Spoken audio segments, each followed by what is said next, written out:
to wonder, well, isn't what we're teaching supposed to be what is learned, and therefore what is assessed? But of course, and I think if you're watching yesterday, you'll see that this isn't necessarily the case. So that's something to think about as we go through the session. Okay, first of all, I'd like to take a practical look at the question, something I'm always telling my children to do. Let's keep open the possibility of considering the three terms, the learning, teaching, and testing, in a widest possible way. For example, I think when we're thinking about testing, are we thinking about assessing? When sometimes I've noticed that people will think testing means a sit-down quiz or exam, but of course it doesn't. So perhaps we're talking about assessing there. Okay, so as the moderator, I'm going to take the privilege in rearranging the question slightly, and we're going to begin with what is worth learning. And what is worth learning, because I think from if we get what we have to be learning right, then we can understand how we approach that with our teaching, and how we manage to work out the challenge of assessing that. Okay, so we're going to go around the panel, starting with Mrs. Amrita, and I'm going to ask our panelists to say something about the past and the present. And in the second question, I ask them to project into the future. So the question is this: can you just say a sentence or two about what you see as the difference between what you learned at school and what young people are learning now? Mrs. Amrita, I'm going to start with you, and then Miss Rita, Mr. Sanjeev, Mrs. Lakshmi, and Dr. Paul. Okay, so Mrs. Amrita. Yes, thank you. Thank you so much.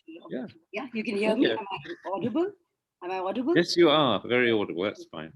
So good afternoon, everyone. As usual, it's been a pleasure to be a part of all the IPN voyages. I'm just lucky enough to be there in each of them. So coming to your question, Robert, which I thought was a beautifully curated set of questions that you've kind of posed to all of us. They are challenging, set all of us thinking. So when I kind of look back and think of my school days and what is it that I learned and what is it that kids are actually learning, I think in most of the good schools today, because things have changed, at least I see this change quite a bit over the past, say, 15, 20 years in India, where things have changed. So when we used to be in school, it used to be a lot of content-based learning. It used to be what is there in each subject and, concentrate on the content. Then the other thing that I think, which I really don't agree with as an educator today, is things were really taught in silos. There wasn't an interdisciplinary approach at all when things were taught to us. Students' voices were really not heard. So unless and until you have one major stakeholder's voice who's there in front of you every day, being heard, it's very difficult actually to design what you really need to teach, if we really want to use that word. I wonder whether you can really teach anyone, but that to teaching it's very difficult to design, but you have to. So I think these were the problems with what we learned. Today, if I compare, teaching is a lot skill-based. The learning outcomes are actually thought of very well before any teacher sits down to design. In fact, these words have also changed. We used to make lesson plans. Today, we design lesson plans, okay? And it's always skill-based. So I think these are the major changes. Content is really not the king today. It's just a wire media. It's only an enabler. Wonderful. Thank you very much. Miss Rita, Thank you, Robert. Thank you for the introduction, Gaurav, and having me on board. I'm sure I've already been watching everybody since yesterday. It's going to be a wonderful journey, I'm sure. So you want me to tell what do you think the young people what were we learning and what they're learning today? Fine. I feel so we get a sense of transition, maybe, from where are we headed, So what I learned at school, I would put it that way, is probably the skills I needed to lead my sustainable work life. That was the main focus in our times.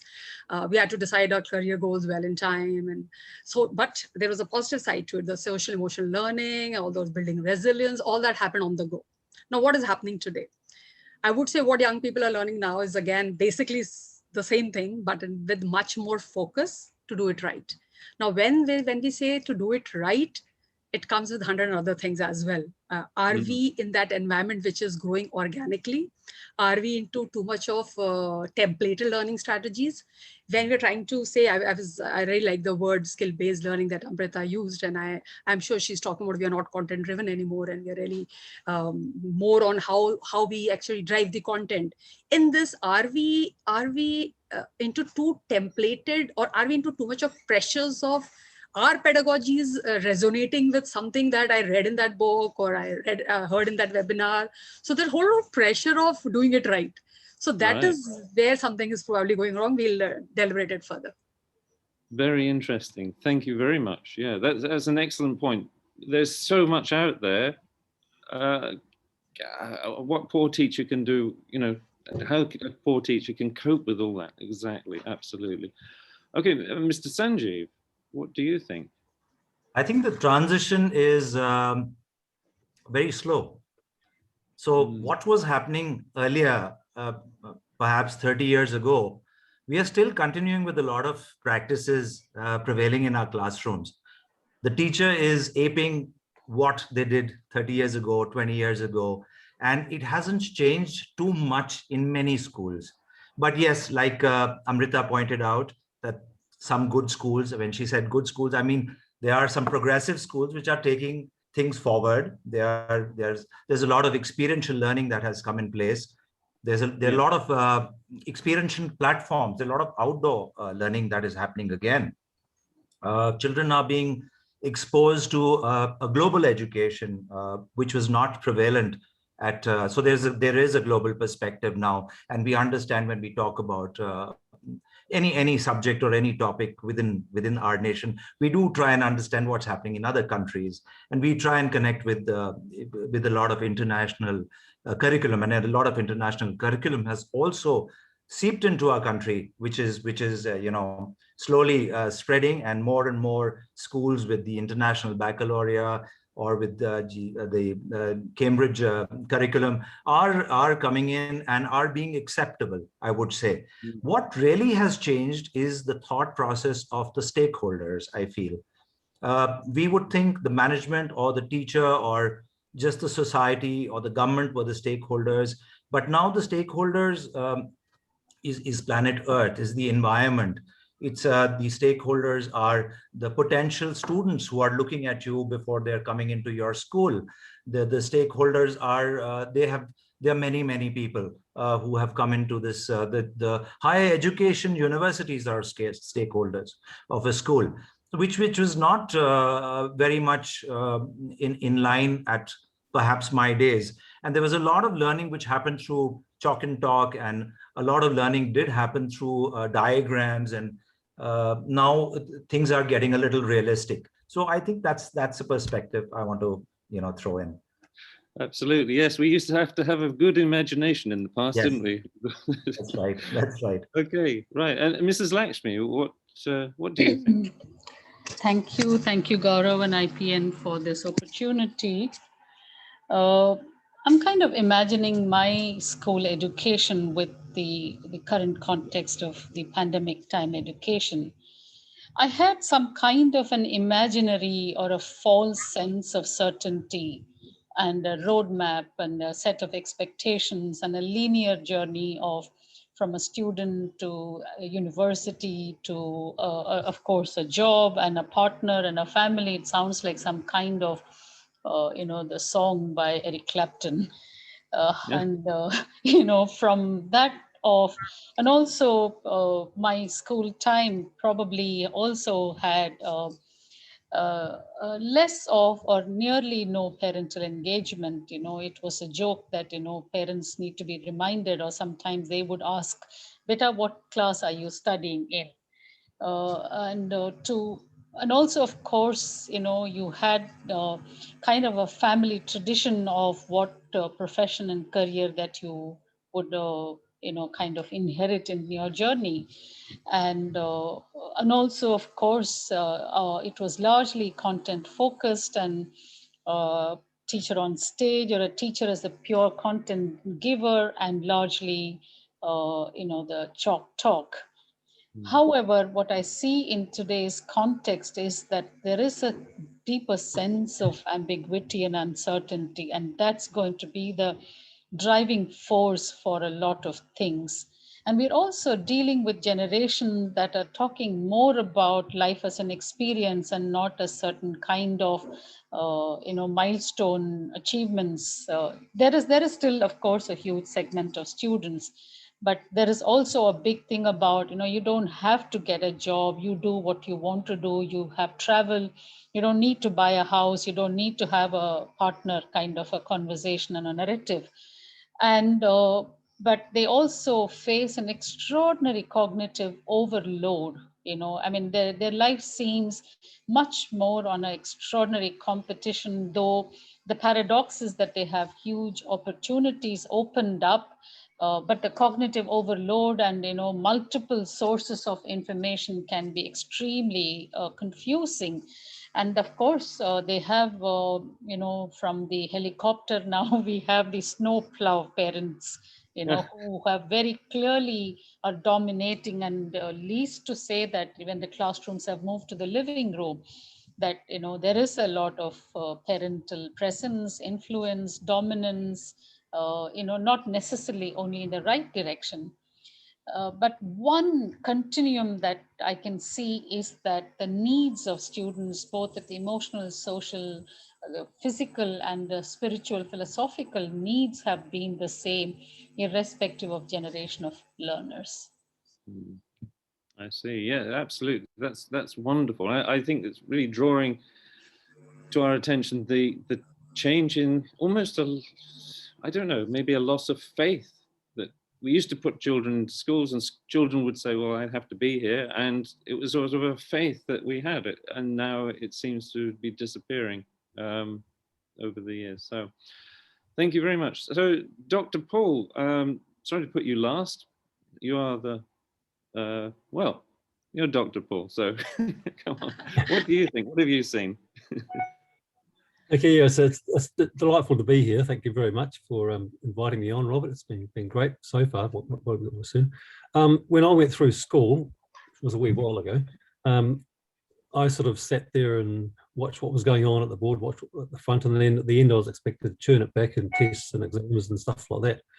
I don't think that I knew some of the teachers reasonably well, because I did a bit of sailing and played a bit of rugby, so I knew some of those teachers quite well. In fact, I think I learned more out of school than in school. And so in today's schools, we, in the environment that we like to set up, is we know the kids really well. I mean, how can you teach kids and engage them if you don't know them? So when they set their teams up, they spend a lot of time, they do their team profiles. They work together as a team. They do everything. They plan the lessons within an inquiry you've given them. You engage them with that. You make sure it's something that's going to engage them and hook them in. You can cover the content, if you like. Sometimes you need to, as you get further up the school, you have higher stakes exams, whether it be IB or Cambridge or whatever. You can still do the same stuff there, but they do it, not you. So they're doing the work all the way through, and they do things like, part of my research was team assessments. If you've ever watched a team assessment, kids doing that, it's absolutely incredible. The talk goes on there and how much you find out about it. Then they review that themselves. So those sorts of things have changed a huge amount. I would never ever go back to the old chalk and talk. It's just one of those things I would never do. And once you get them set up, the kids actually speak for you. You collect student voice and teacher voice. And the funny thing I found out over time, because we've been doing this for a long time now, is that once students get engaged and stuff, they drag their parents along with them, and the parents can see their excitement. So it doesn't matter what level you do, you can still get that excitement out of them. You have a classroom that's differentiated by student choice. So they choose the teams they go in, and they work at a level for them, and they strive to get up in that level. They're not put down. They're not in the cabbage class, so to speak. They're in the same class, and they're working away to try and better themselves. And it's very, very strong, that team ethos, and that's the environment we put them into. sure, the content's amazing. important.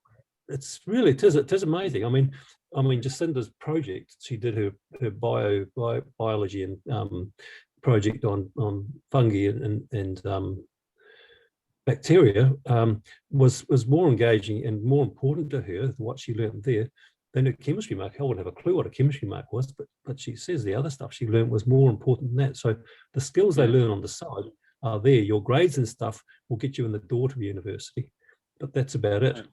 Yeah, that's great. Thank you, Dr. Paul. I think that's amazing, because it's something I never really thought about, that sometimes the strategies you use, and one of the problems that I think some people have are big classes.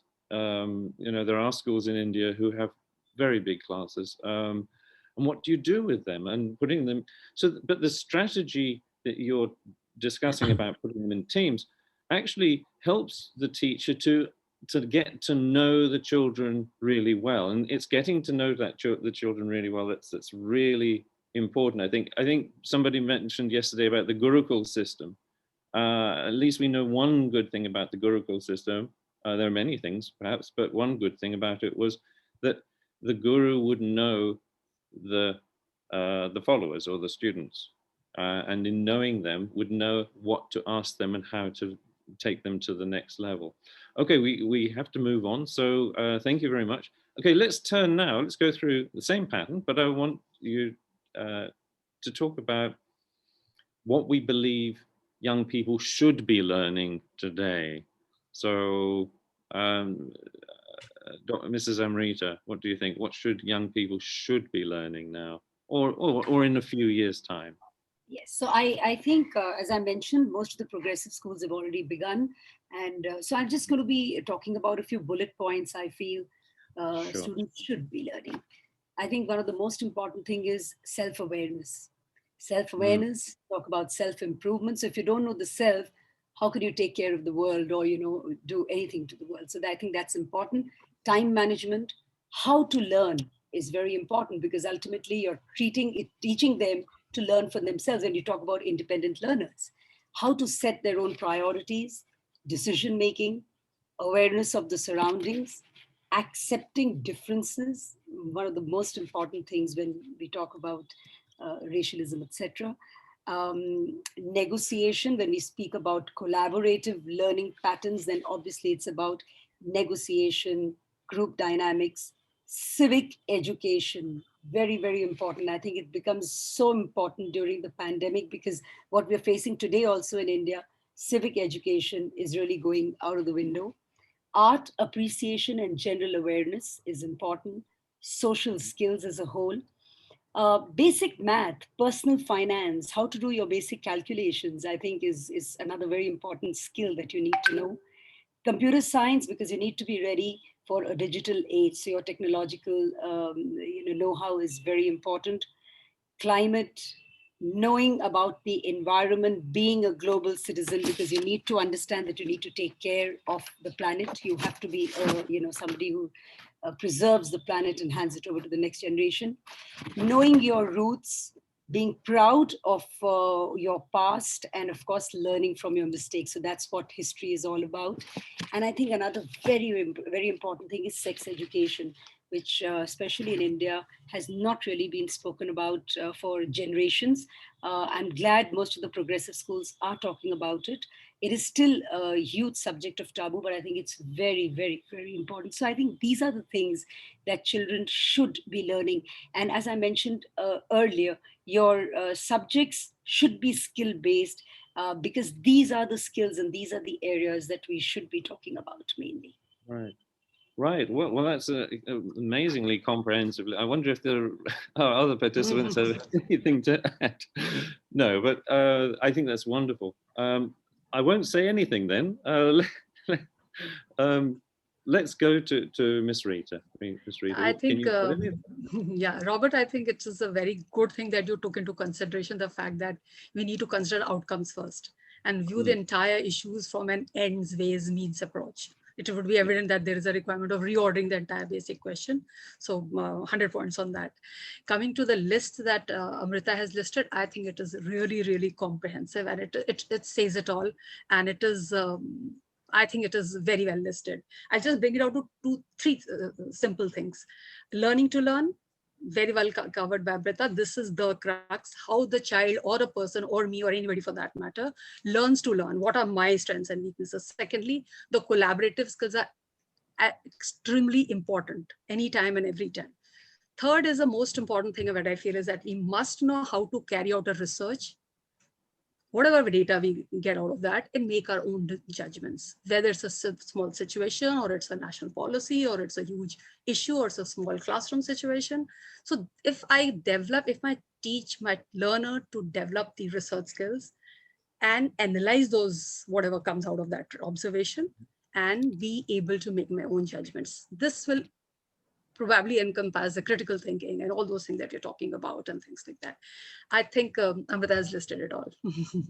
Great, wonderful. Thank you very much. Okay, and Mr. Sanjeev. Yes, yes. I'll take a different. I'll just take some rudimentary points here. Wonderful. I'm thinking on what is worth and what is relevant first. So it's certainly depends on the situation of the learner.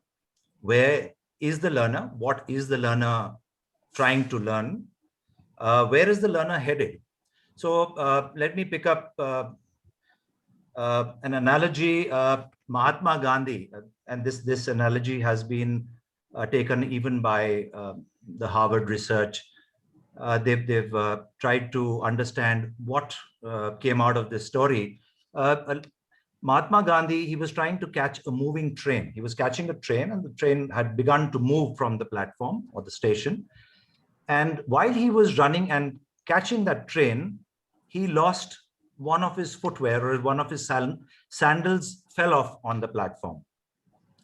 Now, very, very quickly, he took the other sandal on the other foot and threw it right across to where the earlier sandal was lying on the platform. So his colleague asked him, why did you do that? And he says, well, what will I do with one? It's not relevant to me anymore. And hopefully the pair will be able to be used of some use to somebody else. So what we are doing here, especially I feel in Asia or many countries in Asia, is that we are accumulating lots of knowledge, lots of things which are still, they are not relevant. Some things that need to be discarded. Our books are getting thicker. The publishers are probably very happy with that. The knowledge base is just being accumulated, whether it is useful or not.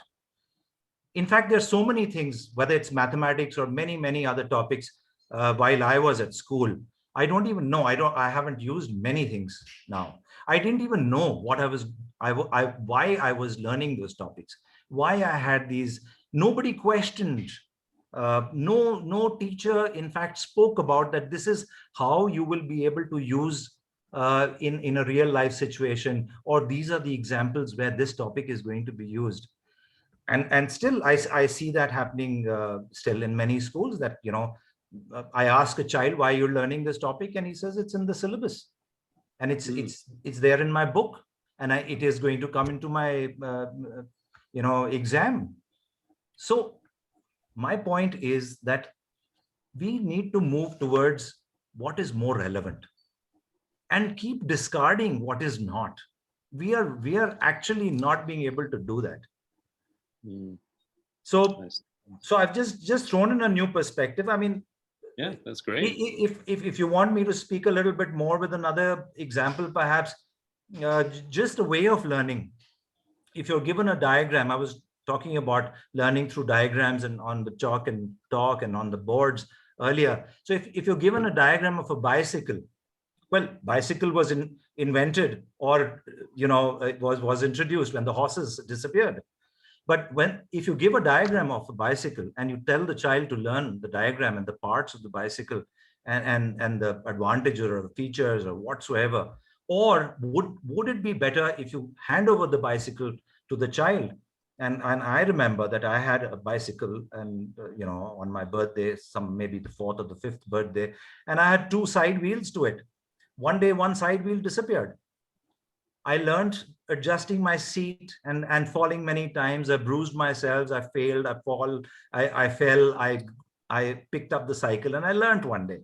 And then finally I took it to a repair workshop. I learned how to fill air in it. I even learned how to put a dynamo to check whether the lights work through it. So there was a lot of learning that was happening through that.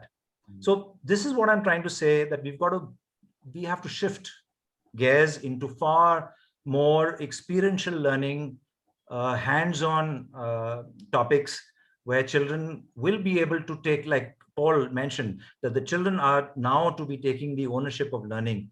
So we must push that in that direction, and the parents certainly need to move, take a step back. Yes, absolutely. That's amazing. So really, in a way, what we're saying is what is it that we should be learning, and there's all that stuff. There's just so much stuff. So perhaps it's learning about ourselves and developing our dispositions to doing things. And you Absolutely. can't do that sitting down looking at something. You have Absolutely. to actually go and do it. Yeah. No. So Amrita gave a comprehensive list of, so I just thought maybe I'll just throw up, a different perfect thought process to this. Yes. Yeah. Thank you very much. So Mrs. Lakshmi, what do you think? Yeah, so let me take the triage of the parent, student, and teacher and the center of it, the institution. So I'm kind of giving it a holistic view of all the learning that we got to do. And I'm embedding in the context of what I call the DP and PP. DP is the during the pandemic and PP is the post-pandemic. And we don't know if the post-pandemic will become some kind of an epidemic, or, we have no clear timeline on when this is going to end.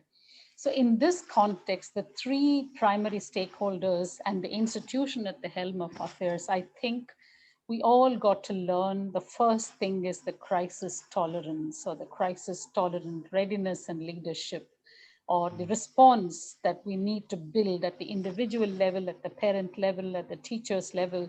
And we are talking about, again, the responses, the socio-emotional and cognitive responses, that we need to have this paradigm shift, because we don't know what kind of avatar that the pandemic will throw.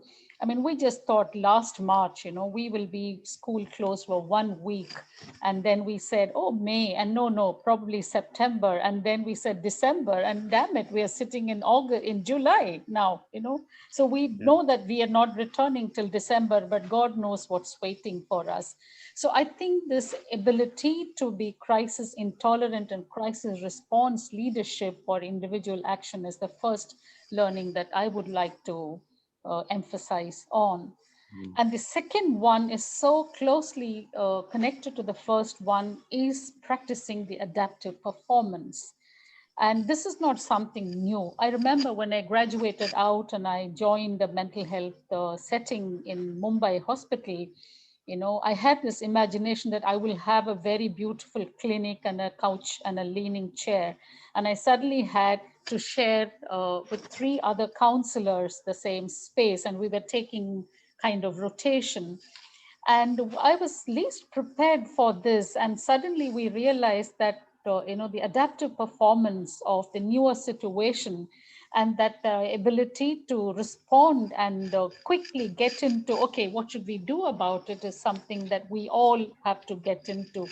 And if I have to look at it from the student's point of view, is to learn through the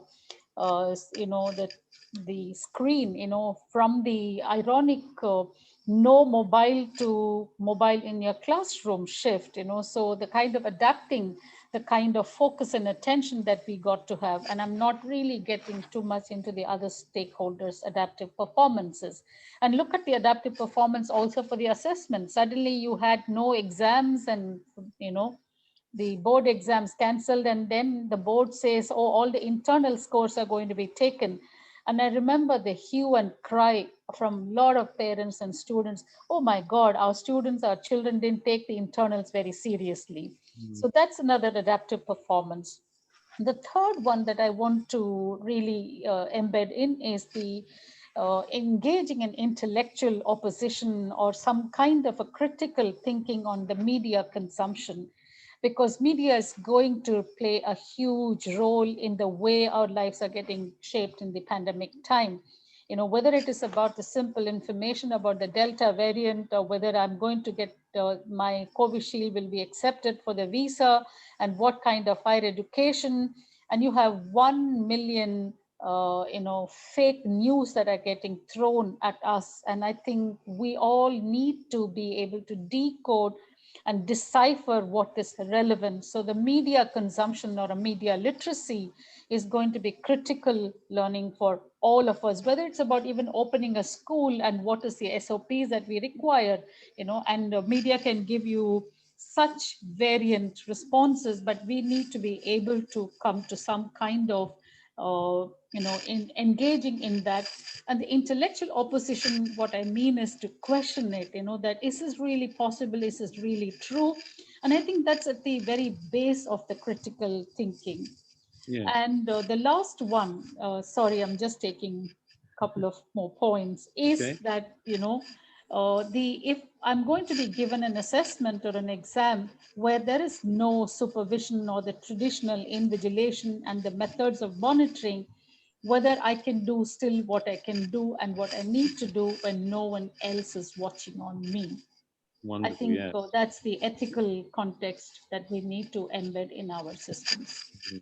Wonderful, thank you very much. So what I'm really seeing is that, and in fact, in my own research, I found in nearly every culture I've been to, people are coming out and say, if you ask them what do young people really need, they come out with the same sort of list and the same sorts of things about learning to learn and being critical. And with this pandemic, you can see, it made me think, well, that shows that what we've done, what we've been teaching children has not been the right thing. If they can't cope with, if the children can't cope with these things, if we can't cope with these things as well. So and that's Robert, fantastic. maybe also the young people's focus on the container, the container has really has removed the access. You can have it on a smartphone, you can have it on a fancy laptop, and you can have it on anything. But I think if we have to shift our focus on the knowledge and skill and not focus on the mode of information exchange, that also would be a new learning for them. Yes, yeah. That's wonderful. Thank you very much. Very insightful. Dr. Paul. Yeah, some really good points there. I just listened to all those comments. Really good stuff. Possible to add anything. When you come down to what they really need to learn today and what we should be focusing on, really at the end of the day, collaboration is a very important part of it. And starting with their peers is a good one. That's why I use the self-selected one. They choose their mates, they work with them. And it doesn't just happen. It takes a lot of, I've got ways of developing that, but it takes a long time. It takes 6 months for them to learn to work properly together. Then when they need to find out more stuff, this happens more and more worldwide. All sorts of people collaborate across continents and everywhere now. And so you start to collaborate outside of your little lone peer group. You start to collaborate from outside. So you learn those skills, and all of your projects and things like that you're doing, you need to have that collaboration across the board. Also, when they're doing some work, they can gather knowledge from all over the show. So you've got a big question, which is really driving the whole thing. Then they've got to say, okay, that question's got to be strong enough to make them have to think deeply and find something out to answer that question, which may include some of your learning outcomes and stuff. But then when it comes to doing some sort of showing, they can do that, a presentation, a video, a movie, or whatever, or a website, whatever they're going to make, that thinking skills, the deep thinking, is applied to make that. And so they've learned the stuff they've learned, the knowledge they found out, and as some of you have said, they find out from all over the show, put it together, then they've got to use it. And that's a really, really important part of that. So I think that's those opportunities, and then it gives them opportunities for creativity and innovation. How can you be innovative and creative if they don't get the chance? In Abu Dhabi, I ran a project, and it was year 6, grade 6 and 7 kids, and they were doing some presentations. And the teacher said, well, I didn't know they could do that, but they never had the chance to. And so they were very, very creative, and they got stuff done there. Then we asked the question about, someone mentioned the testing, what tests you did. I ran a project for the top 3 students across 8 schools. I ran it for about 7 years in the end. Last year I was in Abu Dhabi. They were at their own schools, so they did all the stuff themselves, and it was very experiential. I think Sajid mentioned they like to do stuff. So I had them up in gliders, I had them doing snorkeling, I had them doing caving, I had them doing sports science. So there's always a question around that. And so I just facilitated in the 9-line environment, and all their exams and tests were what I call open planet. So their end of year exam, you give them a question, and I was in Abu Dhabi and now back in New Zealand. The question was, what is the future of power for Abu Dhabi? I thought, well, I can find that out. They found out stuff I didn't even know. They had 2 hours to do it. And I think I was in the floating on the Dead Sea when I came out, and there's their exam scripts kept popping up on my phone. And they found this stuff out. People said, oh, the grade 9 kids can't do that. And they said, but no one's supervising. Well, how can you supervise someone in a situation where it's in there, sit down and have to remember everything? No one. You always have your phone, your computer and stuff like that. That's how you're going to learn work in the future. So I reckon if you actually put some teachers through that same thing, some teachers, they would struggle to come up with the stuff these kids found out in that period of time. Robert was part of a program we ran at Iowa, Japan International School. It was an alternative to IB. It was called Global Leadership. And that was for their last 2 years of school. And these kids, it was opportunity for them to do something they needed to do. They'd find out, and they started off with a question of, okay, what am I good at? What do I like doing? Then it said, right, what are some possible jobs that I can do in that space? And then, okay, that's right, that's the next thing to do. Then they had to find out how they got to there. So they had to create a learning pathway. And that was the learning pathway that they had to create, which was actually the courses they had to do, where they find courses from different places, they found them from different things, and that was their core pathway to the future. And they've ended up doing really, really well. You remember that Robert was part of that, and he was running a coaching course of that. That was quite intriguing how those kids picked it up, wasn't it? They really, it was scary,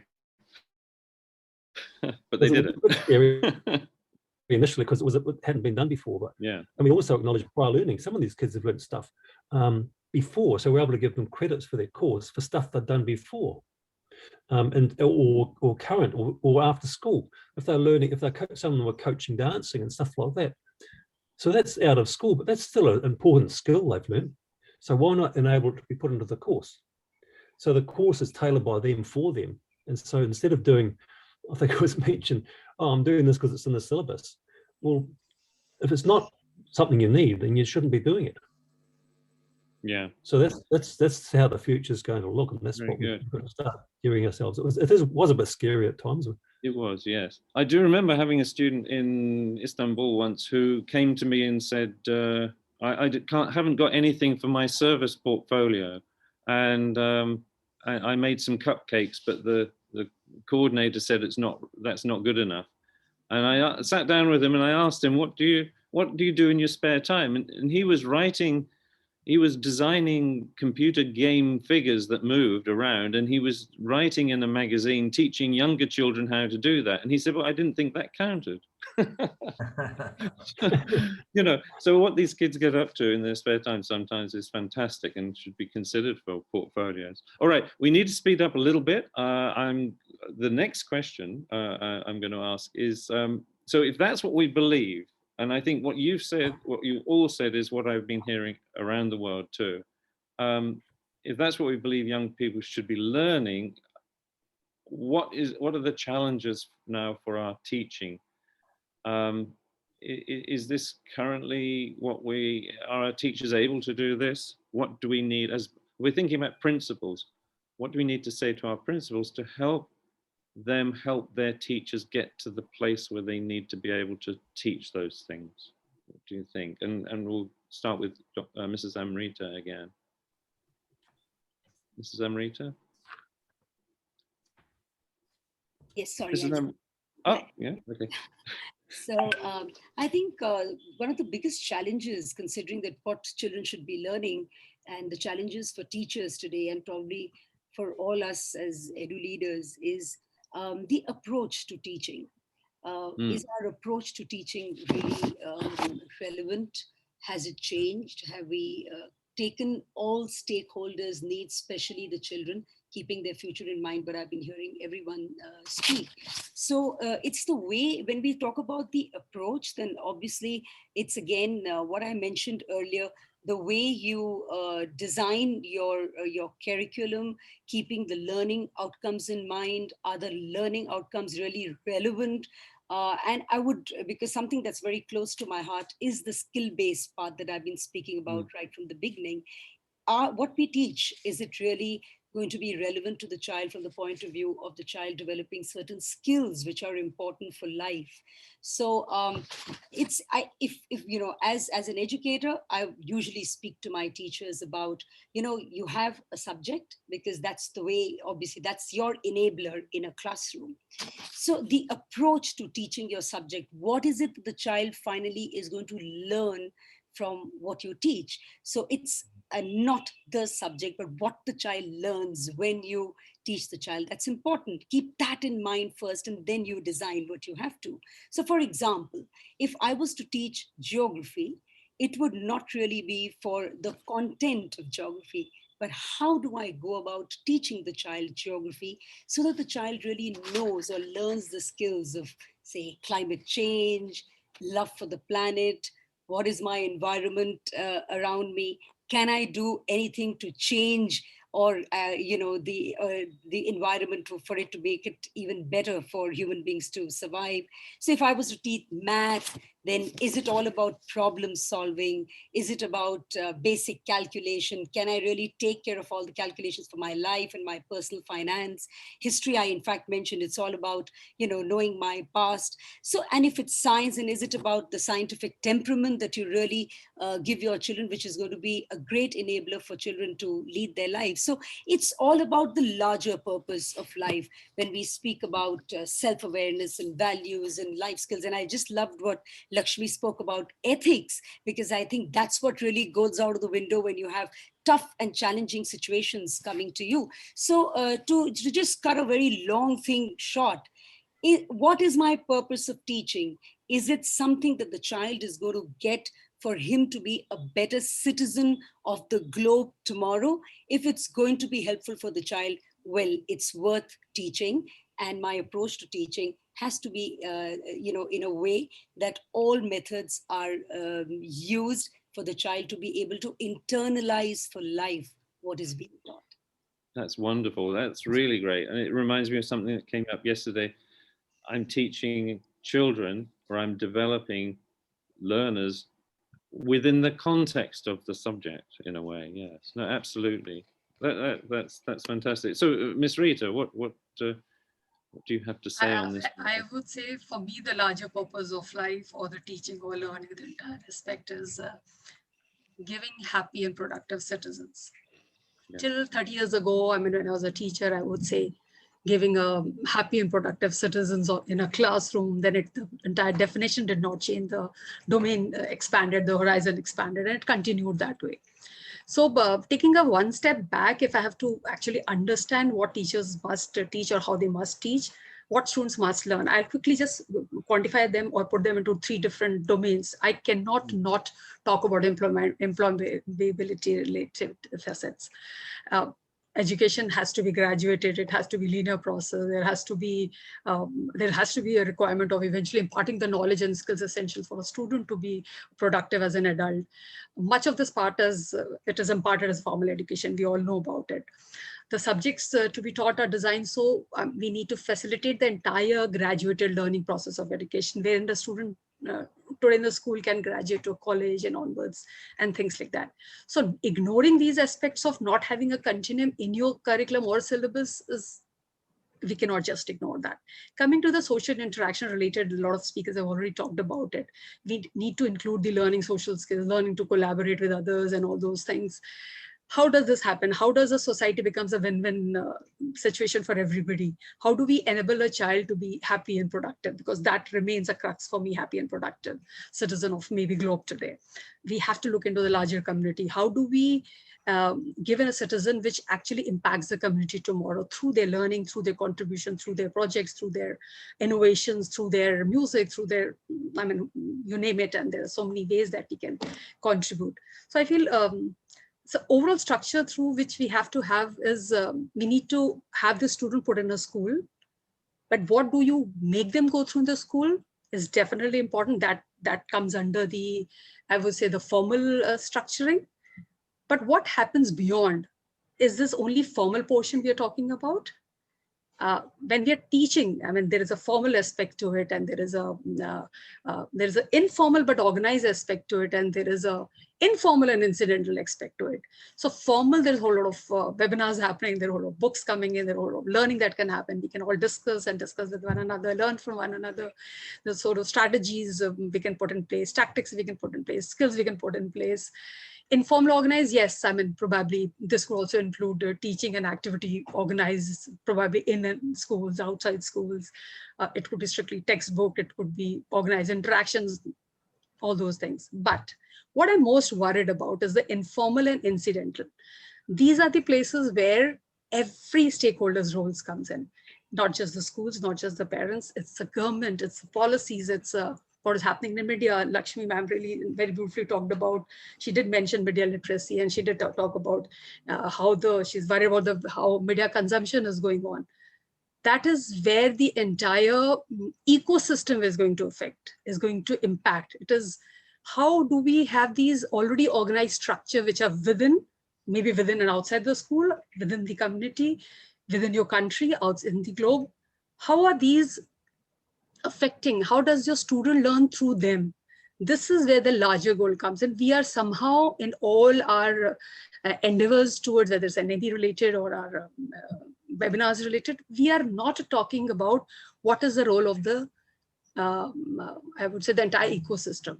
How do we actually design a society? How does the entire community develop? There is a very beautiful paragraph in our NEP which has come in, which talks about schools being a, I'm probably forgetting the word, but it talks about hubs of culture and things like that. Certainly, the way you convert your school into a hub of culture, of things happening, it could be open mics happening, it could be interactions happening, it could be mushaira happening, it could be poetry sessions happening, it could be discussions happening, it could be grammar lessons happening in the evenings. So how are we actually endeavoring or planning to step towards that kind of society is my biggest worry, if I have to put it that way, frankly. So that is where we need to put our focus on. Wonderful. Oh, thank you very much. Now we're running out of time a little bit. So Mr. Sanjeev, can you add something? I'll try and shorten to catch up with the time. There's an old saying, of course, when one teacher learns, one teaches to learn. So that's what happens to a teacher. And of course, the deliberation is on what are the challenges a leadership or a principal would face to empower the teachers, and what needs to be done, especially through this discussion. We've been talking about learning, working in teams, or sustainable development, or learning about the climate, or we are thinking of diverse topics which or skill-based learning, what we are trying to bring in. But frankly, I would say that it has to begin with changing the parent mindset. If the parent mindset is not changed, it is going to take a very long time, even for the NEP to be established. So we need to change parent mindset. We need to, of course, train teachers better. In fact, even change mindset of the teachers, education philosophy, pedagogy, norms. It has to also be a top-down transition. That means the universities, or I would say the industry, has to, what it's picking up from the university, things have to change there. And what universities are and the way they are picking children from schools has to change as well. So the expectations have to change right from the industry down to the university, into the school, and many things, whether it's a teaching and learning process, whether it's testing, many things will change and come into place. Yes, that's absolutely important. I think that what you said about the industry and the universities. And there's a Excellent. huge gap there. There's a huge Of gap. course, we're very lucky that right at the top, we've got people telling us it's got to change, which is good. Some countries don't have that. So, Mrs. Lakshmi, what do you think? Yeah, I want to make a general disclaimer before I say, because Okay. you have 30% of the children dropping out of school in Indian context. Enrollment or re-enrollment is going to be a challenge. So what we talk about probably is not universal, let alone global. If one is talking about the experiential learning, ironically and interestingly, or sadly enough, pandemic has taught us a lot. How about bringing in students' experiences to classroom, because their whole context of learning environment has changed, and they're watching the family dynamics. Families are going through economic crisis. There is migration happening around them. There is a huge socio-emotional, political and cultural shift that's happening. The controversies of the far more political controversies, depending on the age of the student, you transact a lot of social realities. The student's world has to be accommodated today in our classrooms. And then you use the math and science and language as a subject, a means to transact. So I often tell my teachers that big chunk of your time has to be about the students' experiences, and students are experiencing never before. And students are also going to cope with the situation of, and the school systems also, of the learning gaps. And then you have an ecosystem that when we return, we are going to take at least 5 years to bring back children. That's my hope and my dream to schools, many contexts and rural context and the migration. And probably for children who are coming from an extremely underprivileged, it's going to be a 2 or 3 years gap. And I don't know if they will feel the relevance of the so-called formal education at this point of time. Sorry. So I think we require a policy that is contextual and holistic. And for us, the privileged schools with the classroom that's happening on the digital platform, I think we can talk about all the subjects, but in the child's life as its context. That's my. Yeah, absolutely, yeah. Well, it just reminded me of my father. I was talking to him the other day, and who, due to the war, was evacuated, and his education was completely messed up, and he didn't get very much apart from reading and writing, and yet he went on to do all of the things he did in his life, and that entire generation, because they could adapt, because they were used to making do. And that we will have a generation of a very mixed, what you call, I read this very weird word called coronials, they are called, not the millennials now, these are called the coronials, So the whole generation of coronials will have this very unequal, even more unequal systems and employability and the workforce and the economics. And I think this needs to be brought into the classroom, especially when you dialogue with the older students. Wow, I'm learning so many new words from you. That's amazing. Thank you very much. I learned it, so I'm just passing it on. Dr. Paul, very briefly, can you let us know what you think about that then?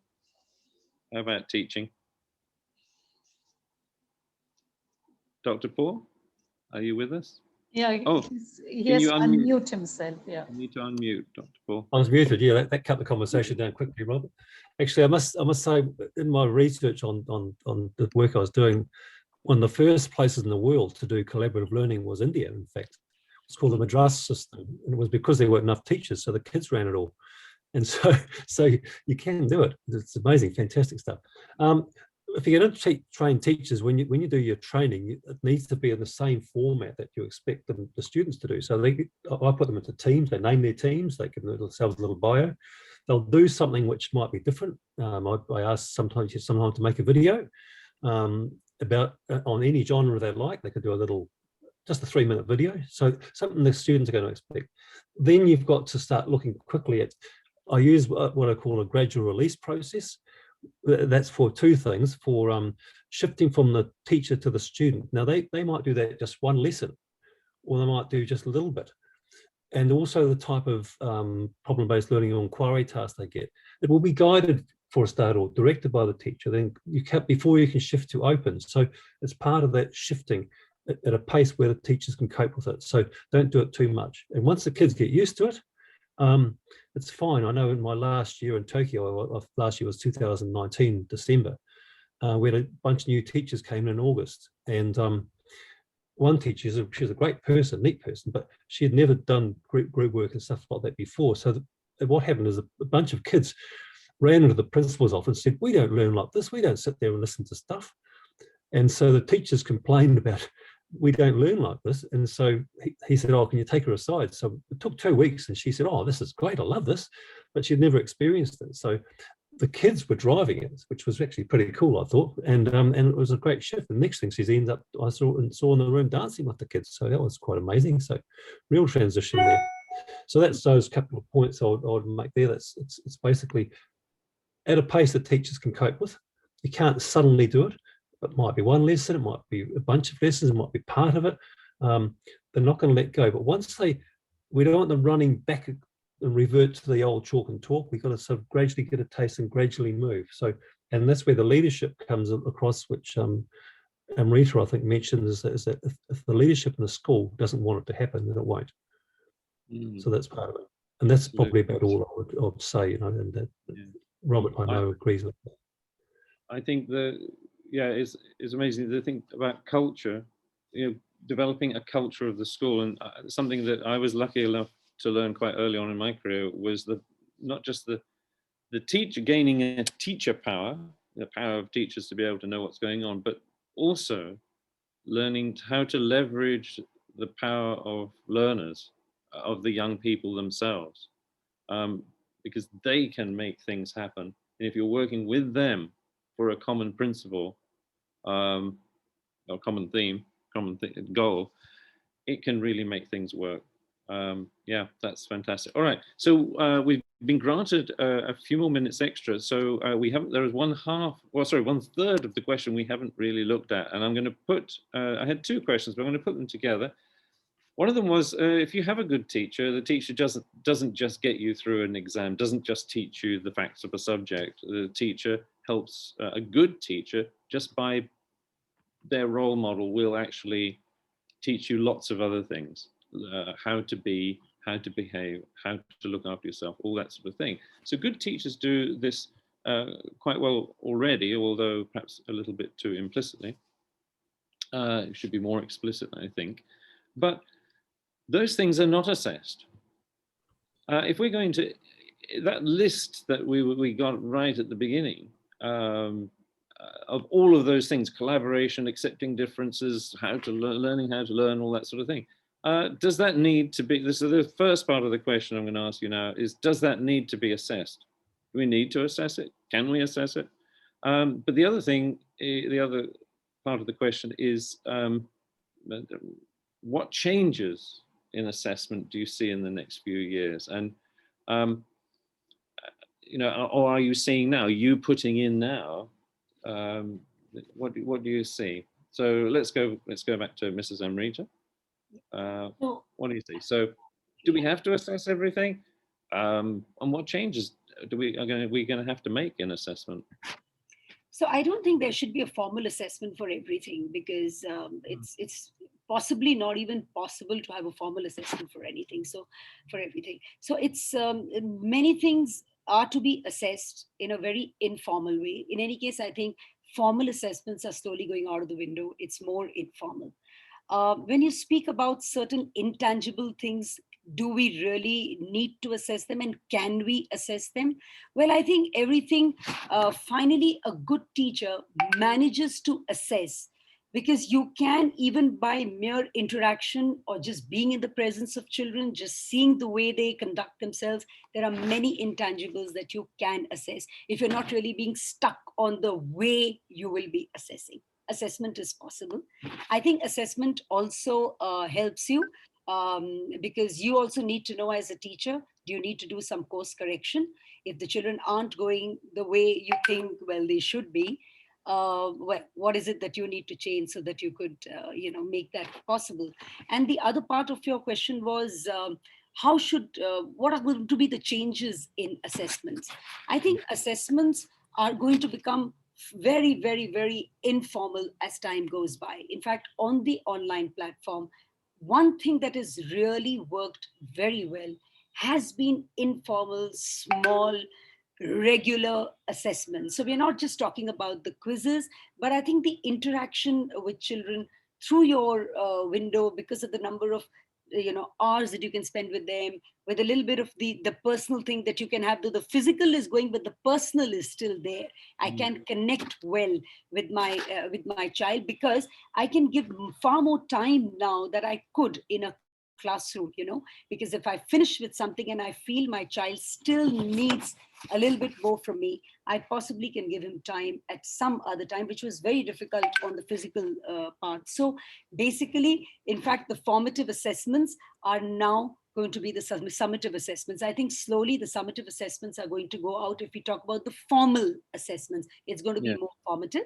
And I think besides that, the way that the assessments are going to change, they're going to be shorter, they're going to be quicker, they're going to be more informal, in which I think teachers can basically get to assess where they stand and how they need to change their approach. Yes. I feel really we should have had a session with each one of you for an hour, because I think you've got so much to say, and it's such wonderful stuff we're hearing. We do have to go quite quickly. We've gone a little bit over time, even our extra time. So, Miss Rita, what can you add to that? Oh, you are right. You are muted. You are still muted somehow. Better, yeah.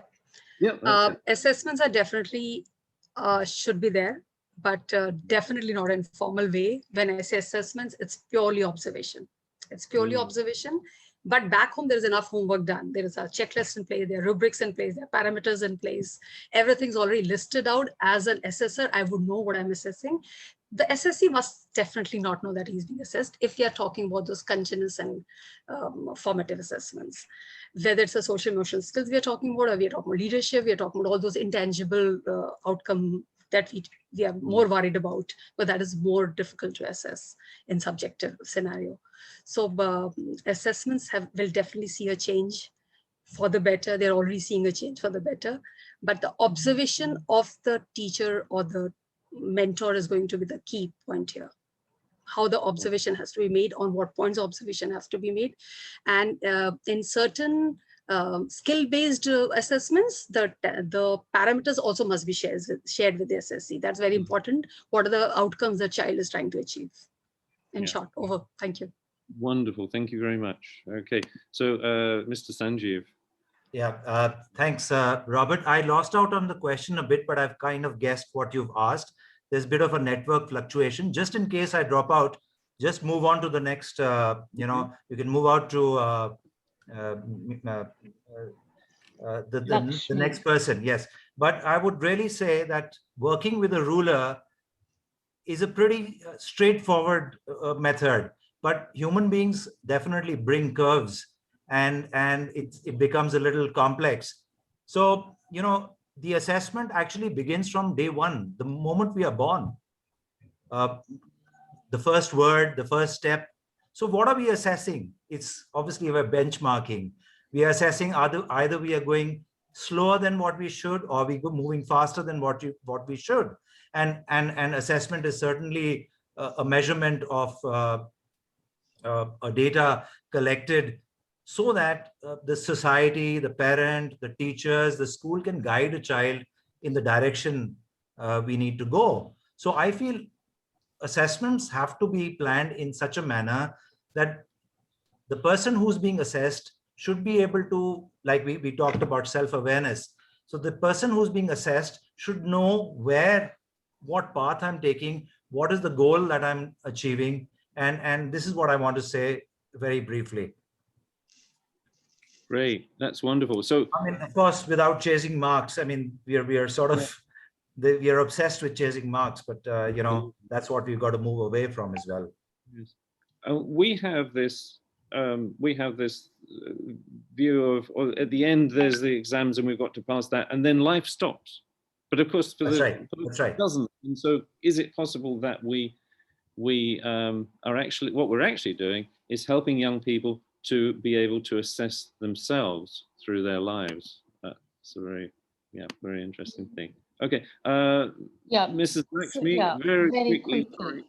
So everything that children learn need not be assessed. Right. There are 3 levels of assessment that life is a continuum. Assessment of the recollection of the data and the facts that often happens at the school level, immediate, and sometimes assessment of the extrapolation of what we have learned in terms of the taxonomy, more scales. And assessment of the impact and implication will happen much after the students have gone out of school. So I think some things can be just left out. But very, very important, my daughter taught me once when I was teaching her with passionate inputs on the UN and the history chapters and the World War II and all that, And she kind of stopped me and she said, you know what, that's just teach me what's in the textbook, because that's what I have to write in the exam. And once the exams are over, I will sit with you to learn the real history and the context of it. So I think we got to remember that also, that I am not sure that we are going to have these fantastic reforms again with the unequal access to learning. High stakes exams are not going to go through dramatic changes. So we got to take what we need to and, give the devil its due, but that doesn't mean you have to lose out on all the fantastic elements of learning and assessment. Wonderful. Thank you very much. And Dr. Paul, very quickly, just 1 or 2 sentences if you can, and then we'll move to questions. Okay. If you set up the learning environment right, get the students engaged and things like that, the grades will look after themselves. I do a lot of assessment of the learning environment through the students, how their team's working. They assess that themselves. They've got a scoring system. They assess how each other in the team's working. They assess what the learning environment's like using some of those instruments they talked about before, CLES and stuff like that. But and also the team tests are so powerful. My IB class, they only did 2 individual exams in the 18 months I had them for. One was a mock exam, the other was a final exam, which they sat, and they did really, really well. The rest of them were team-based ones, and they learned from each other, and they learned off each other, and they said that's the best sort of learning they can do, and they were approved in their work they did. So they will learn. If you set up the environment right, they will learn off each other. They'll learn from various sources. They'll pull things together, and they'll be able to pass those tests they need to pass. But the environment's the most important thing. I think we need to have a faith. Once we've got everything in place, we need to have a faith that the kids will do it, and the faith that if you develop a good learner, they will do well. And I thank you very much. Right, so let's open it up now. Gaurav has said that we can have a few questions, even though we've run a bit over time. So let's open it up and see. Is there anybody who has a question for our distinguished? Yes, we have 2 people. So Dr. Dheeraj, if you'd like to unmute yourself. Dr. Dheeraj. Yeah. Ah, yes, hello. Hi, good afternoon. That's great to listen all the deliberations. I would like to ask a question from Mr. Bhatia. He did mention about the creativity of the teachers and incorporating new ways of delivering. And also the other panelists who did mention about the new order of teaching. Well, we need to reflect on new phase of teaching with the sense like forgetting handwriting and come on to the keyboarding skills and the surfing and the expertise. Because the other prior to this, there was a round where Dr. Pandey talks about that the children are good at, their competency for technology uses is very, very good, but they are unable to upload their assignments with simple platforms like Quizlet or other things like that. So my question is, how do we deliver this quality learning with the competency required today? Because when we say that they are ready reckoner to the new lazy format of teaching and learning, sitting at home, what are the deliberations we need to look at? How do we prepare our children now with the new skills? Okay, Dr. Sanjeev, that seems to be directed at you. So thank you very much, Dr. Dheeraj. Dr. Sanjeev, what do you make of that? Are you still with us? We're dropping out. Okay, Dr. Sanjeev, are you there? No. Okay, would anyone else? Oh, really? Where is he? He's at the bottom of the screen, and you are the co-host, so you can unmute yourself. Dr. Sanjeev? I think he's trying.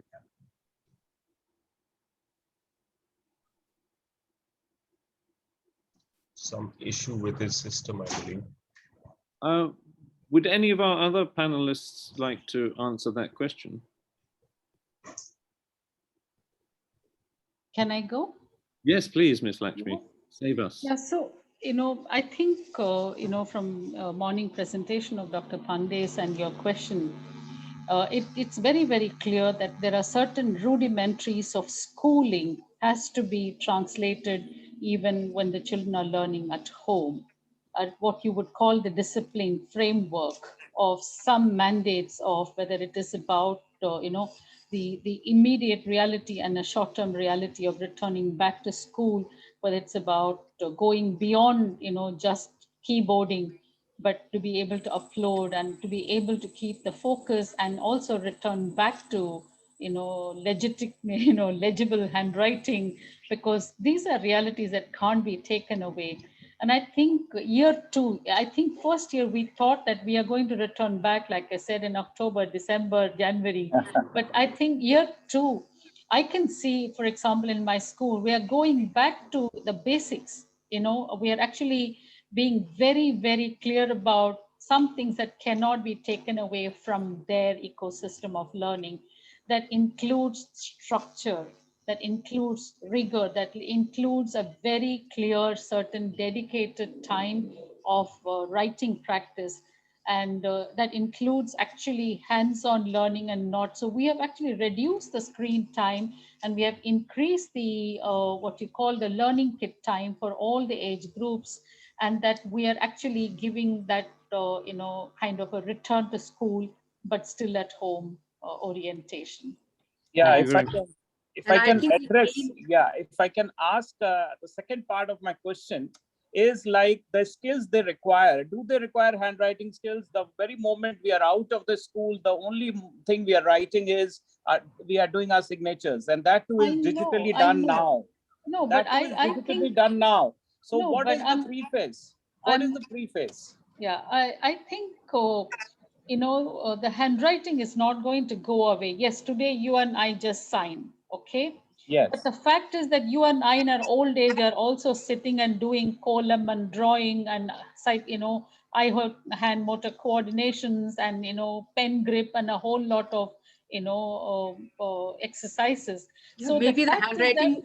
Yeah. The fact is that the exams, until it's still going to be pen paper, and that there is still going to be a whole lot of that kind of a reproduction mechanisms for assessments are in place, we can't wish away.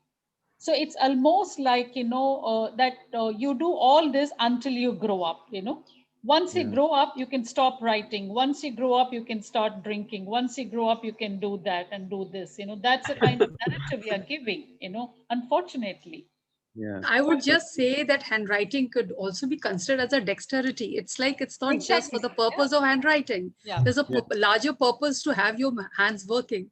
So there is other angle to the entire exercise as well. And today you go to any old age home, they're all talking about dexterity, returning back to doing. I mean, I see the post in the pandemic time, all of us have taken to hand skills. of something or the other. So My I, apologies. My apologies. I completely lost out on the network. no I'm back. worries. So any questions, please? We Yes. were just filling up for you. No, thanks so much. Thank you. Yeah. Yes. They're already I way think, ahead. Yes. Okay, I think thank you so very much. Thank you so very much. right. But I think worry the creativity how more to- than the handwriting. Yeah, I think it's the disposition to be able to tackle. If I need to handwrite, I can go and do it. If I need to chisel out words on a rock, I can go and do it because I have the confidence in myself to be able to do these things in the skills. And it Right. doesn't have to be an either or. No, exactly. Yeah. Absolutely. It's the disposition towards being able to do those things. So I'm going to bring in now thank you very much, Dr. Dheeraj. I'm going to bring in now a good friend actually from Nigeria, Dr. Sanchita Ghosh. She's not from Nigeria, but she's in Nigeria usually. Sanchita, what would you like to ask and who would you like to ask? Thank you. Am I audible? Yes, you are. Yes. Okay. Robert, thank you very much for giving me the chance to speak. Now, all the questions which you were asking were so interesting, and I really wanted to answer all of them. But one particular question, I would just like to leave a kind of a note with this forum. All the panelists were so wonderful in their delivery. The question was that what we want our children to learn. Now, that's such a vast question, and it has got so many dimensions. We cannot just complete it in one sentence. But what I would like us to reflect as educators and principals and everything, that the ideal of education was many years back when we started education, that to convert a human child into a human being. That was the objective of education. But with the modern day and as the days are passing by, we are seeing that a lot of technologies and everything is coming in. A lot of systems, a lot of assessment systems are coming in. But if we compare the children of a few years back and the children of now, we have seen that the violence in the world has increased. Violence among the children group has increased. The negativity part of the world has increased. If the education system was really evolving in a very wonderful manner, then why the teamwork is missing? Why the collaboration, the welfare system of the society is missing? So I think we have to still go back to our drawing board and find out what is missing in the syllabus, in the curriculum of different countries. That is not giving the morality, the moral value, how a human being should be working, and how the human being should be carrying this world on his shoulder and hand it over to the next generation. So I think we have to give a little bit more thought on the growth of a human being and how they should be carrying it on their shoulder and give a very presentable world for the next generation. Thank you. Thank you very much, Ms. Sanchita. We have perhaps 2 minutes only. Is there anybody who'd like to respond to Sanchita's question?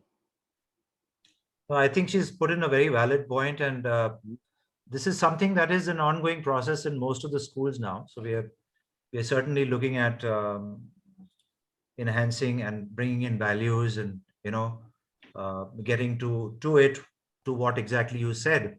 So it is a process. It is happening. I would say that many schools have a very good effort and very good attempt to do that. So Okay, I just wanted to add one thing. I'm not really very sure about, I'm not talking statistically, the data that, okay, violence has increased and stuff.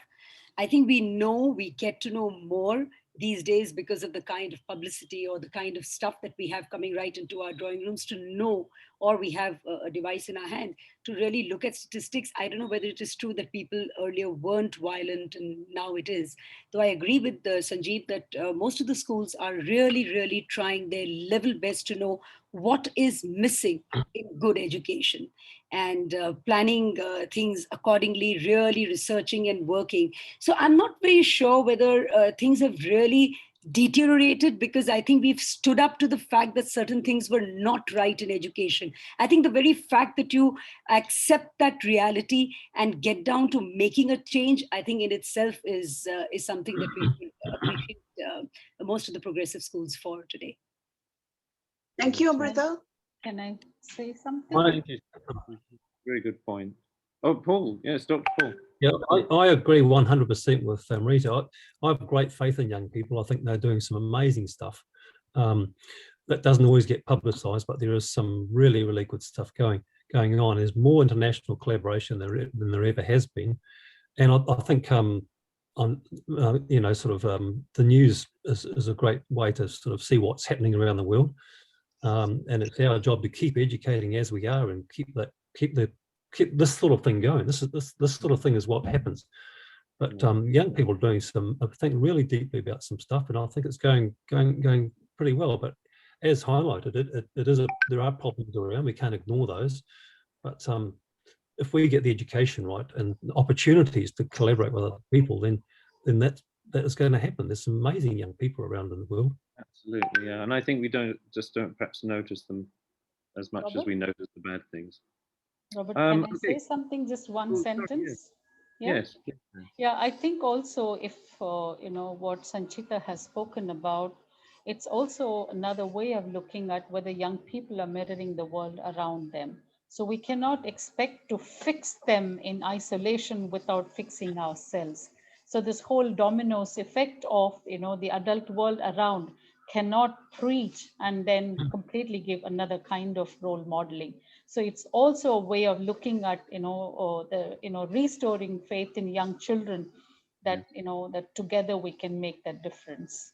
Wonderful, yeah. And I think that's probably more important than spiritual or something like that. It's part of your learning environment as well. If you've got sometimes if you get a bunch of teachers together, they'll spend a lot of time talking about so-and-so's done this today. So he's the bad person in the class, and he does this and he does that. And I'll say to them, okay, so what's he good at?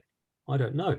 So in your learning environment, if you try and, a student might be a real pain at times, but what's he good at? Work on those, encourage them in those areas. So those are the sort of things we need our teachers to be doing. Try and get rid of the deficit thinking that teachers sometimes get involved in. They can't help it because that so-and-so has been upset in their lesson all day. But when you ask them what they can do, sometimes they don't know. So you need to know your students and give some positive stuff on what they can do well. Then you can actually, so that's part of our job as teachers, to try and move away from deficit thinking into positive thinking.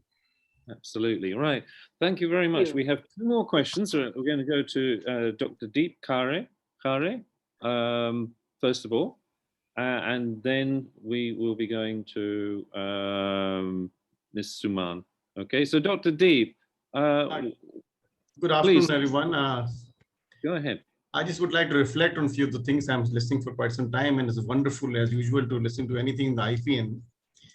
I somehow feel very strongly in the last 35 years of my teaching experience of physics, the people have not been asked to write things as far as children are concerned. Children are wonderful. We haven't given them right tasks, basically. We've asked them to do wrong things, basically. We asked them to prepare content, and we gave them marks for learning or vomiting content. We never let them try to understand.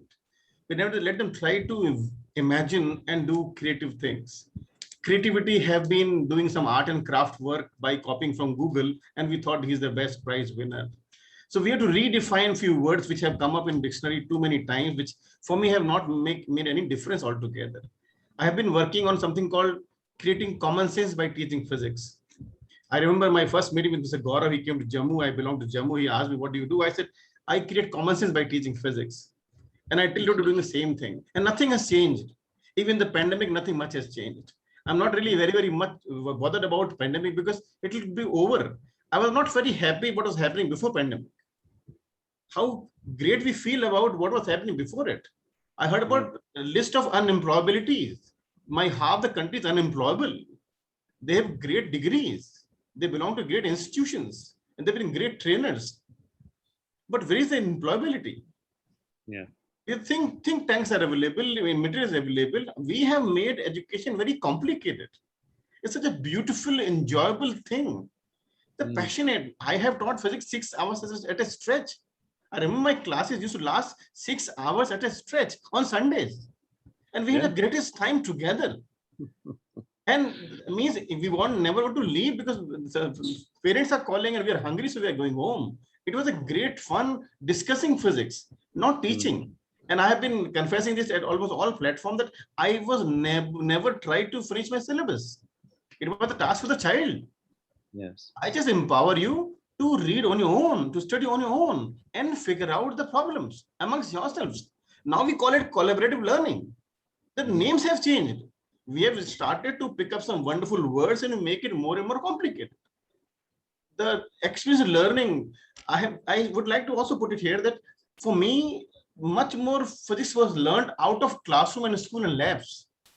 I ensure that whatever I teach has to be checked at home, outside. And what they learn outside has to be, assessed or, certified in the school by discussions that you did because of this part of physics. So they find a school outside and outside in the school. I think that is the purpose. I've been saying all the time to all my colleagues whom I come across that whatever we are supposed to teach till 10th class in Indian context is to do with life. It's not to do with making money. It's not with careers. That's absolutely. I think you as a physics teacher myself, I can absolutely see what you say. Thank you very much. Unfortunately, I just got a message saying that we are out of time. Mr. Mann, can you? Yes, can you hear me all? So that it just hangs there for us all to think about, just in one sentence. Can you? Yes. Yes. Good, go ahead. In fact, just an observation. A lot of people, Miss Suchita, I suppose is the name. I'm sorry, I did not remember exactly. She said, I would refer, the answer to her is, please go back to yesterday's deliberation and what the principal of Scindia School said, life and livelihood. What, when we are asking what to teach is life and livelihood. And then of course, how we teach is we all can pick our tools. That's all. Thank you. Wonderful. Thank you very much. And on that note, I'm going to hand back to Gaurav. Mr. Vaishali, I'm very sorry. It was a bit too late. So thank you very much, everybody. Mr. Gaurav, would you like to?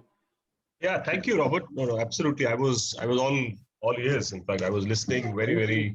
Extra time. There were a lot of things here which also makes me think. But I just would like to say one thing, which I think mental well-being is one thing which every student should be really empowered to take care of. I personally feel, at least in the COVID situation, what has strongly emerged is that there have been, I used to call them in my school time, there used to be some sissy kids in our class, basically. We used to call them sissies. Basically, they were too lazy or laid back. And we used to, in a way, in our own way, if I used to call them, no, they are not cut out for this, basically. They were too academically bright. But the moment they were hit with this, I think the mental status thing, I think they were very, very challenged.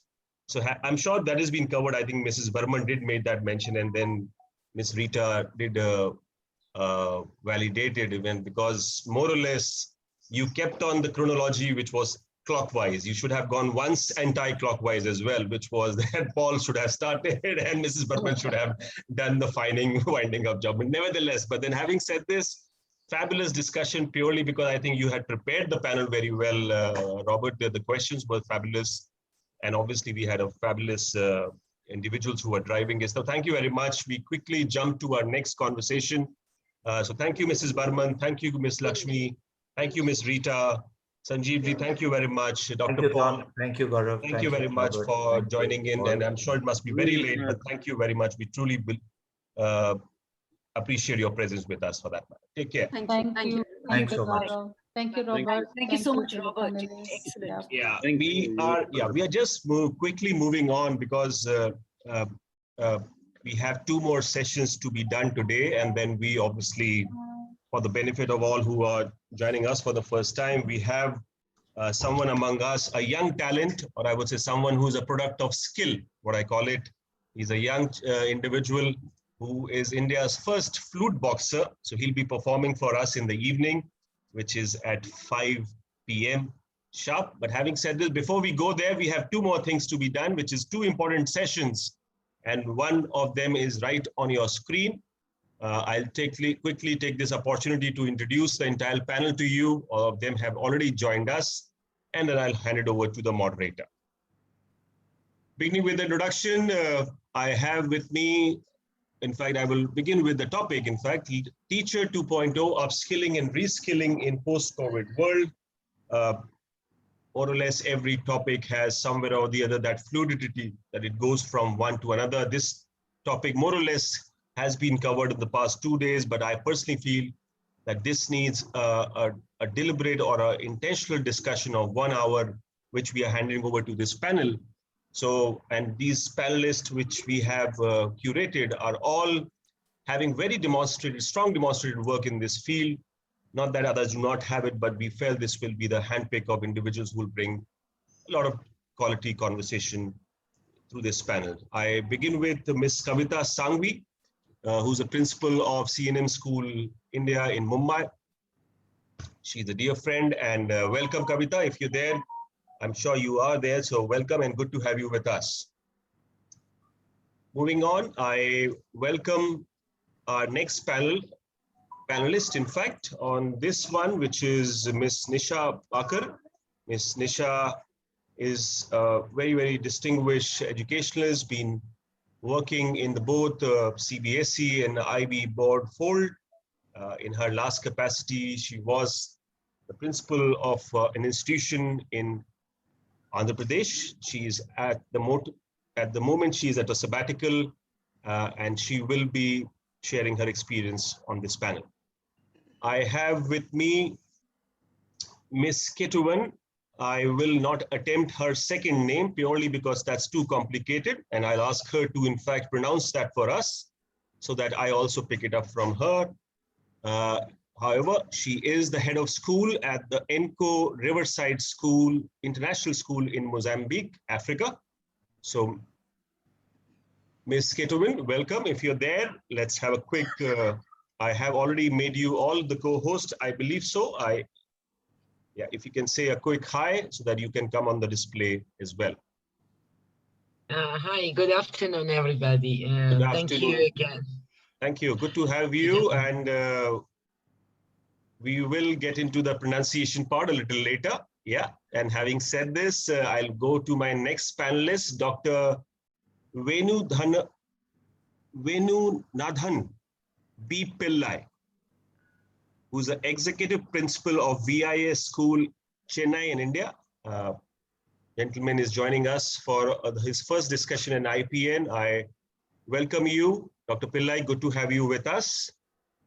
And last on our panel is Ms. Preeti Sangwan. She's a principal of Cambridge School in Noida, long-standing friend at IPN, and she will be our fifth panelist for this discussion. Handing over the moderation part, I have with me Ms. Neha Sharma. She is the principal of GD Goenka in Ghaziabad. Neha is again been an educationalist par excellence, a young dynamic principal, and she's been part of IPN for a while. And I hand it over to Neha for the proceedings further. Let's keep the check on the timing bit. That's my only request so that we can finish this on time. Not to say that Robert did not do that, because I keep on messaging him because it was going in the right direction and I did not want to interject. But having said this, thank you, all of you who have joined us on this panel. Pleasure to have you with us. I hand it over to Neha. Yeah. Thank you, Gaurav, and welcome to year 2K30. Hey, Gaurav, you know what? I just finished my classroom observations and school round, and these trendy VR headsets are pretty stylish and lightweight. Can you see this power button, this small power button here? Right?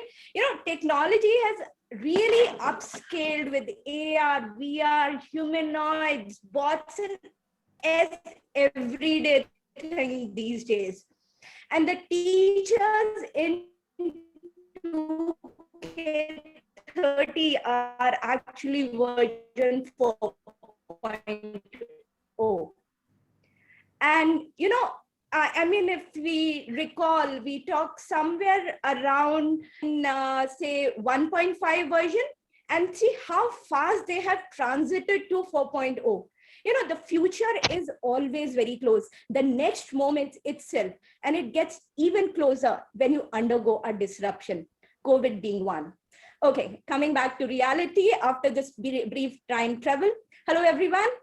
Welcome to IPN Voyage 2.0, the changing world. And here we are to discuss the Teacher 2.0, upskilling and reskilling in the post-COVID world.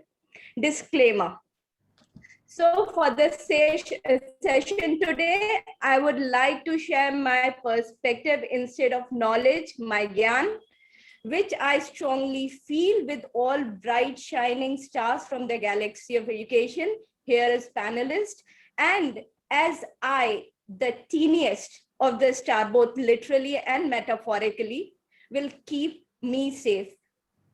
And even before Y2K happened, we had started discussing about 21st century skills, how they should be developed, the future belongs to them, and everything and all the things. And here it is. The century, the 21st century decided to give us all a test because we just had a panel on assessment. So I thought that maybe COVID times are the assessment that this century has given us. And like a no-nonsense teacher told us all, you better pass this exam, else you're out of the system. Maybe she's trying to do the check on our learning and internalization of 21st century skills. I'm sure many of you will agree to this, and if you do, just give me a thumbs up so that I know whether I am making a correct statement or no. And, you know, state assessments that we do in our school.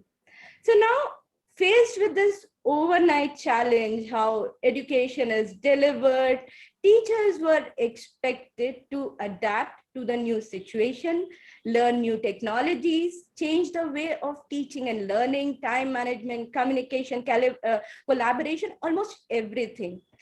Phew.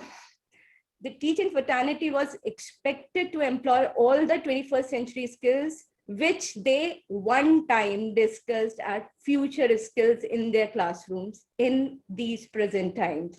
And Sir Winston Churchill is credited for the saying that never let a good crisis go waste. So he said it in mid-1940s as we were approaching the end of World War II.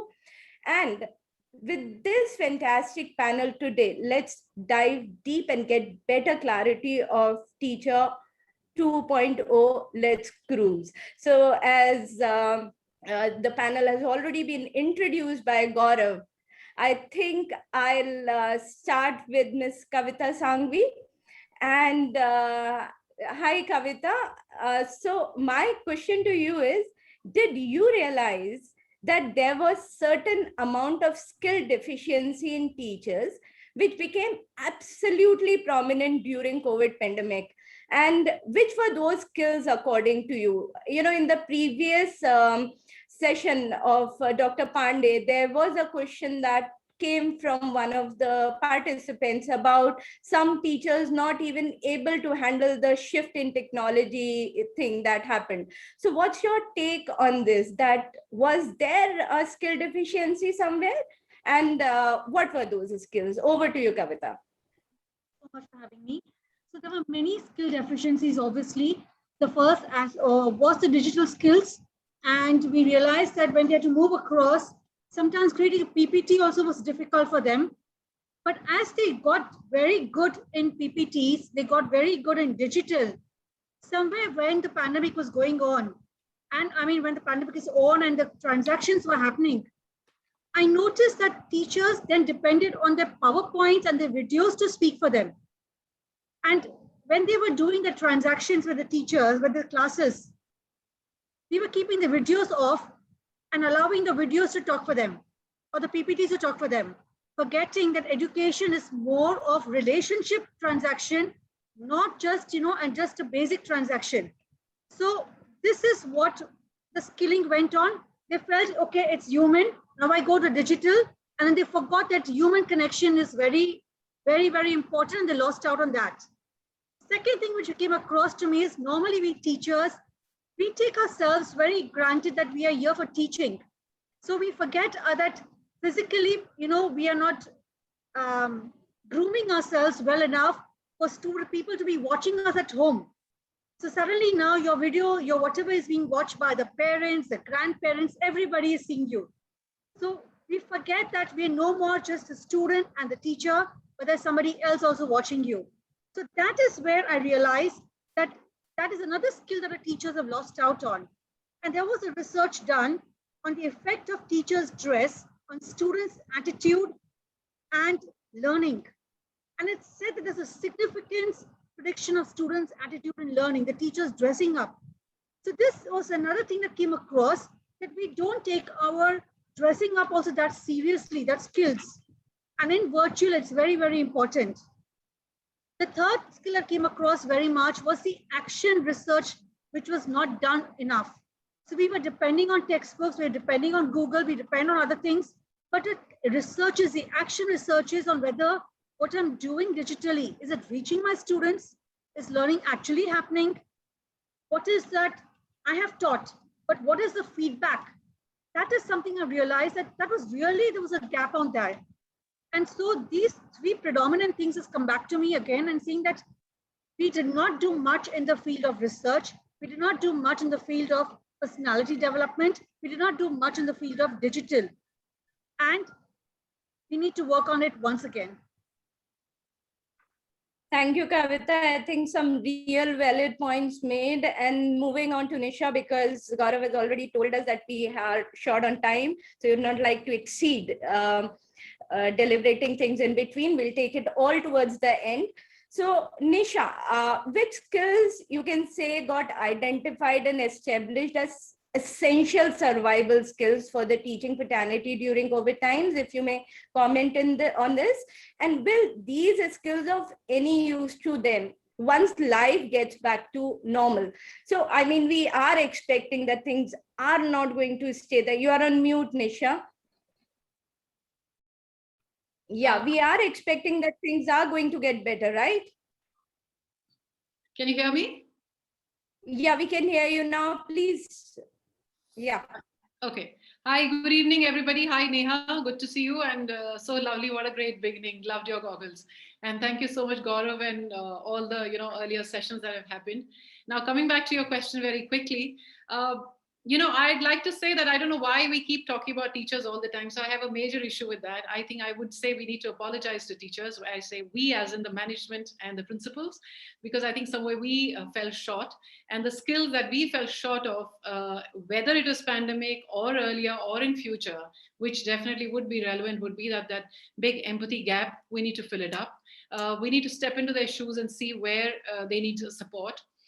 Technology has always been there. Most of us were already using Microsoft, Google, and all of that, but we did not really train our teachers because we were waiting for a pandemic. So as leaders, I think it was our responsibility to do that. We didn't do it. Then we threw them into the ocean and said, now swim. And then now we are debating over it. So I would say no. We need to be more empathetic. That's a skill that we need to build. I'm leaving all the content on the side because I think teachers know the content so well, and they've been teaching for so many years that we don't even need to do that. Principals know how to run the schools, in the sense of run as in the where the heart is not there. So our heart needs to be in place. Let's get all the skills where your heart is there. Let's train ourselves and our teachers to be more observant. If we as leaders had been more observant, we would have realized that our teachers have these gaps and we would have trained them better. I mean, the kind of trauma that we put the teachers through wouldn't have happened. And then we see the repercussions of today. A lot of them losing confidence. I mean, why would a teacher lose confidence? She's been teaching for 20, 30 years. How come she loses confidence just because technology is there? It's just another tool, another platform, which most progressive schools or so-called big city schools already had. And yet we didn't really use it.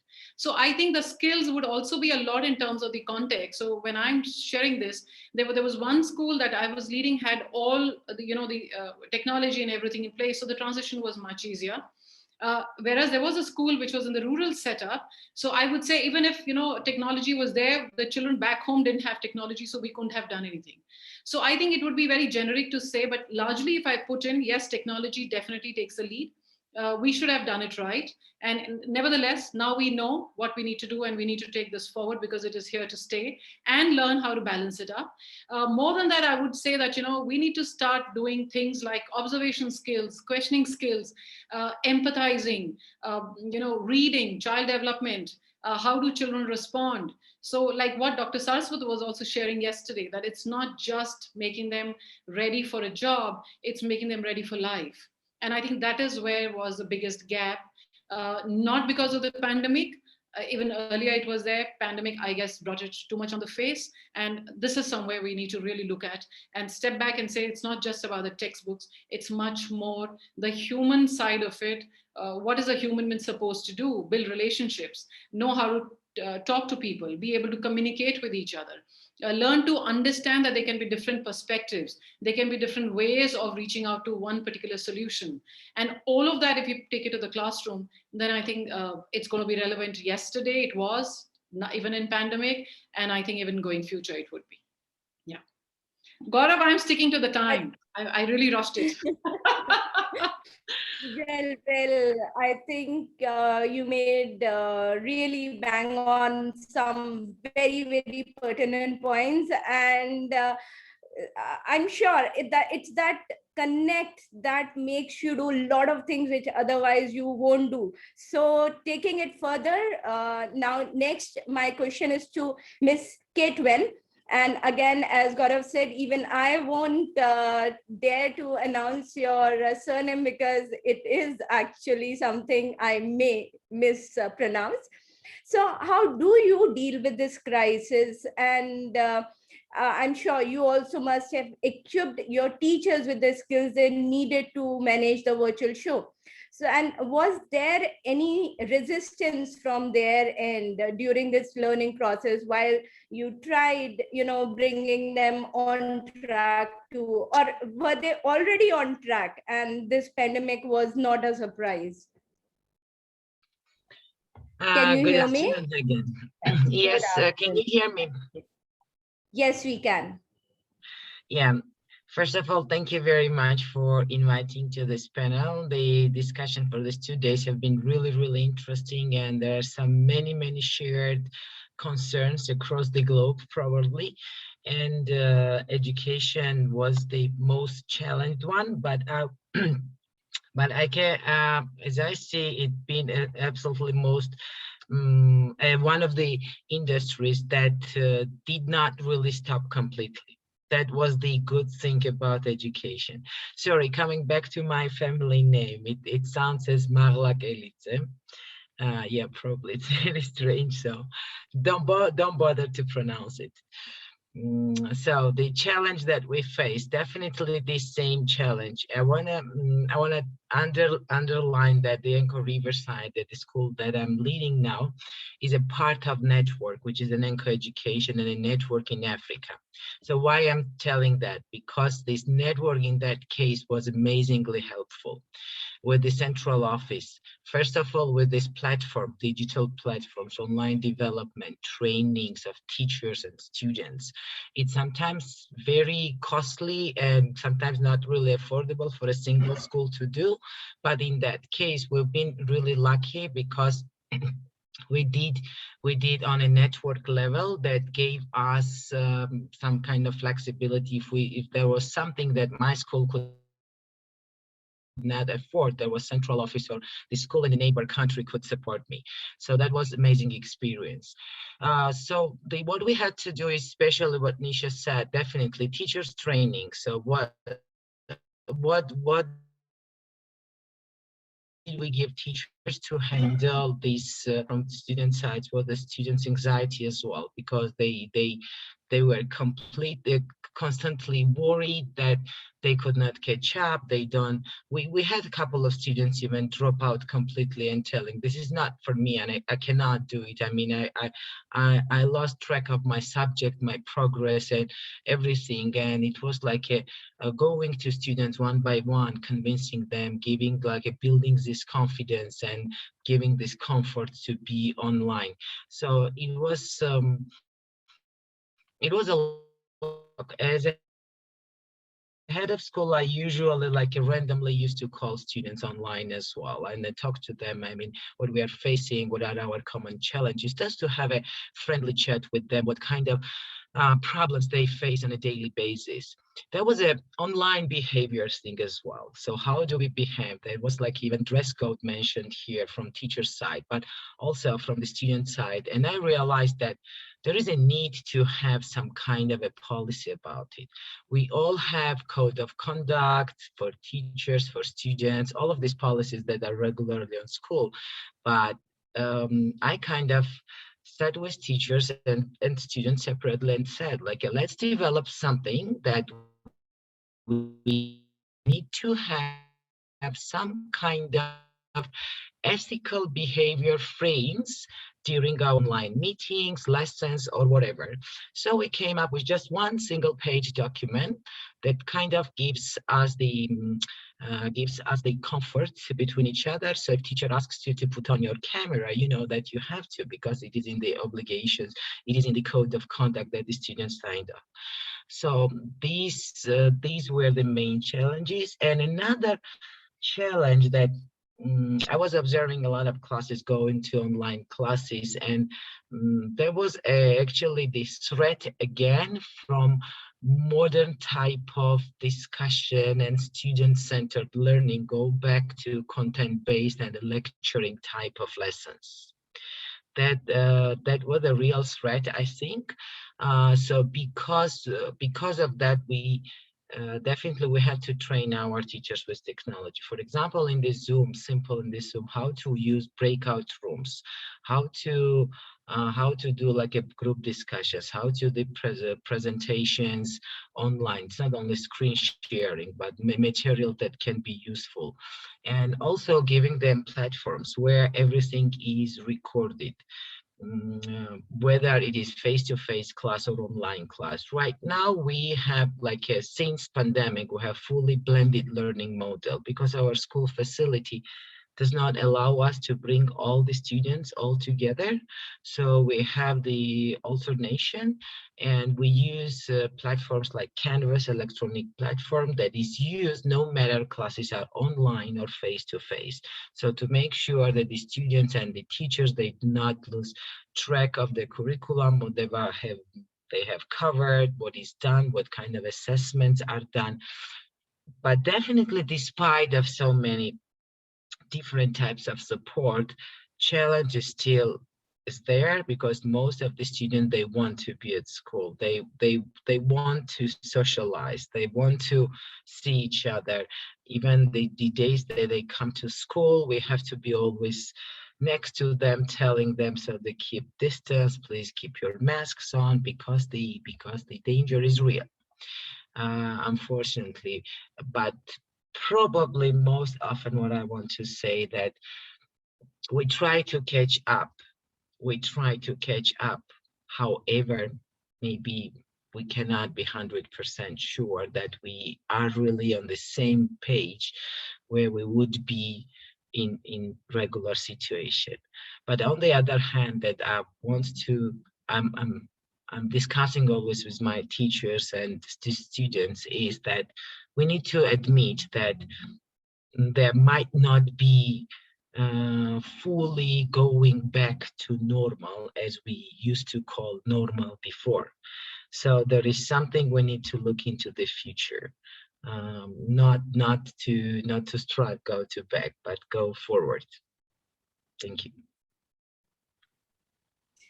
Thank you. Some real interesting points that we could get from whatever you just shared. And I really, felt that, yes, everywhere across the world, things are absolutely the same. when it comes to this our domain of education. And when you mentioned that children are so much eager to come back to school, I still remember one thing which one of my teachers told, who was taking class from the campus, that when she went online for the class, the children were after her that, ma'am, please, just take the class, walking across the corridor, take us to the school field. We want to see how the field is looking. Take us to the playground. We want to get that feel. So children are missing the school, and they are doing it much more than I think we could have ever imagined. So I hope when they come back, they'll actually value the school much more. And now my next question is to Dr. Pillai. So Dr. Pillai, I would like to know from you that in current crisis, changing technologies and new ways of working are actually disrupting jobs and skills in every domain. So how will this situation, this whole situation, and as it was said by Ketwin that, things are not going to be absolutely normal, or they are not going to be, going back to the regular self as they were before. There'll be some change. So how will this whole situation as we are facing it today going to impact education sector in times to come, in terms of jobs, in terms of kind of skills required? So your take on this. You're on mute. You're on mute, Dr. Pillai. Thank you very much.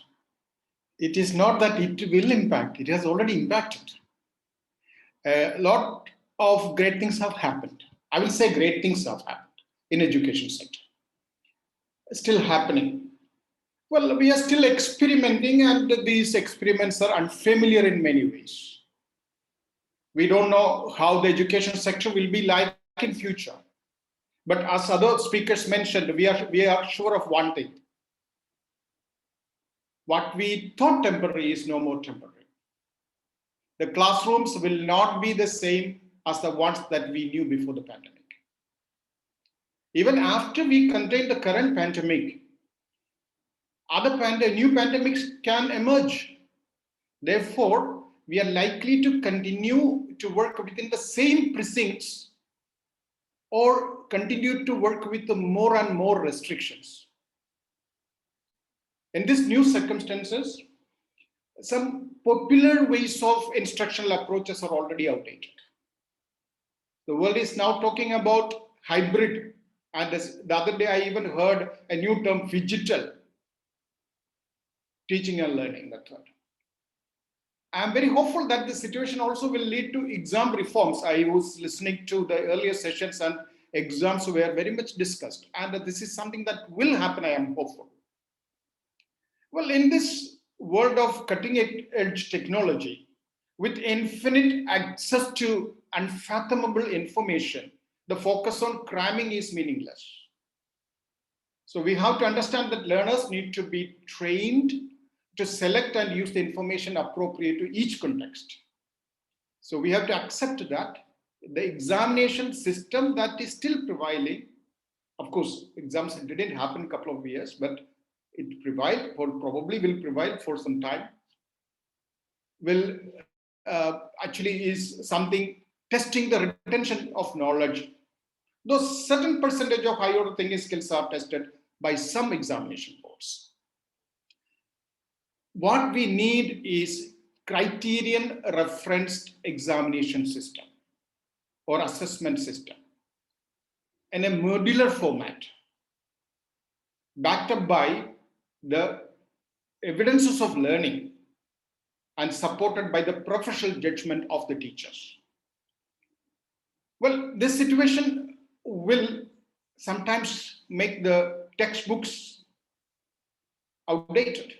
We will not have textbooks in future, because textbooks, the moment it is printed, it becomes outdated because of the technology that we have.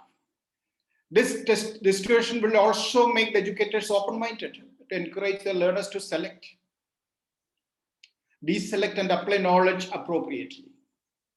We have been talking about alternative modes of practices like flipped classes and all. where children would take the center stage. The teachers would become real facilitators. We had been talking, they were aspirations. And probably this would come a reality, because now we are talking about hybrid classes, that from online to offline and vice versa. This has been so partially we have achieved now. This situation also will make the teachers reflect how to scaffold, stretch and challenge their students. This situation may empower the learners and they will really have voice, choice and ownership in their own learning.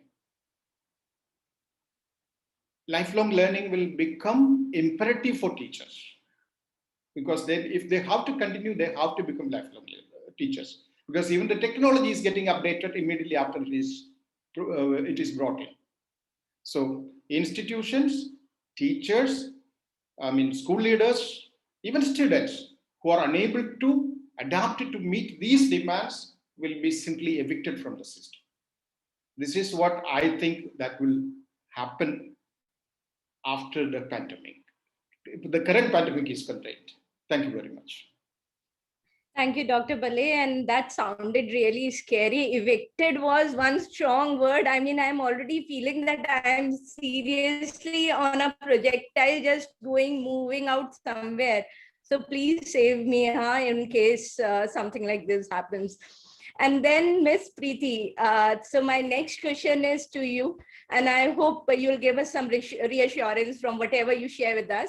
See, because it's very important for us to understand that adapting and adopting which skills and roles by teaching fraternity in post-pandemic world will be crucial in building a resilient school model, because we have to build it back. I mean, we actually have no choice. We have to bring those smiles back to our schools. We have to be back in that happy school which used to kind of make everything perfect in life as you entered early in the morning, howsoever hard your previous day was. So what is it that will be required at the end of teaching fraternity, so that we can, which skills that will be requiring? And please do keep in mind that we have learned a lot of sessions during these COVID times. So over to you, Preeti. Okay. Yes, thank you so much, Neha. Good afternoon, everybody. So, Neha, first of all, the word which you are using, that, how we will make our schools more resilient. I feel we have already proved that, yes, our education community is quite resilient. It's been 1 year. Okay. And if we say, okay, what is the way forward? Can we predict? Resilience says that, yes, whatever is the situation, we have to develop the ability to bounce back. Okay. So the question is not about, predicting what lies ahead. Okay. It's about, first of all, addressing what shortcomings we have identified. Okay. So I guess since the session is related to, upskilling and reskilling our teachers' skills and attitude and abilities, I would like to start with, in the last 1 year, we have identified the shortcomings. We have, in fact, the shortcomings of the conventional way of education has come to the fore. I would like to, share a few shortcomings.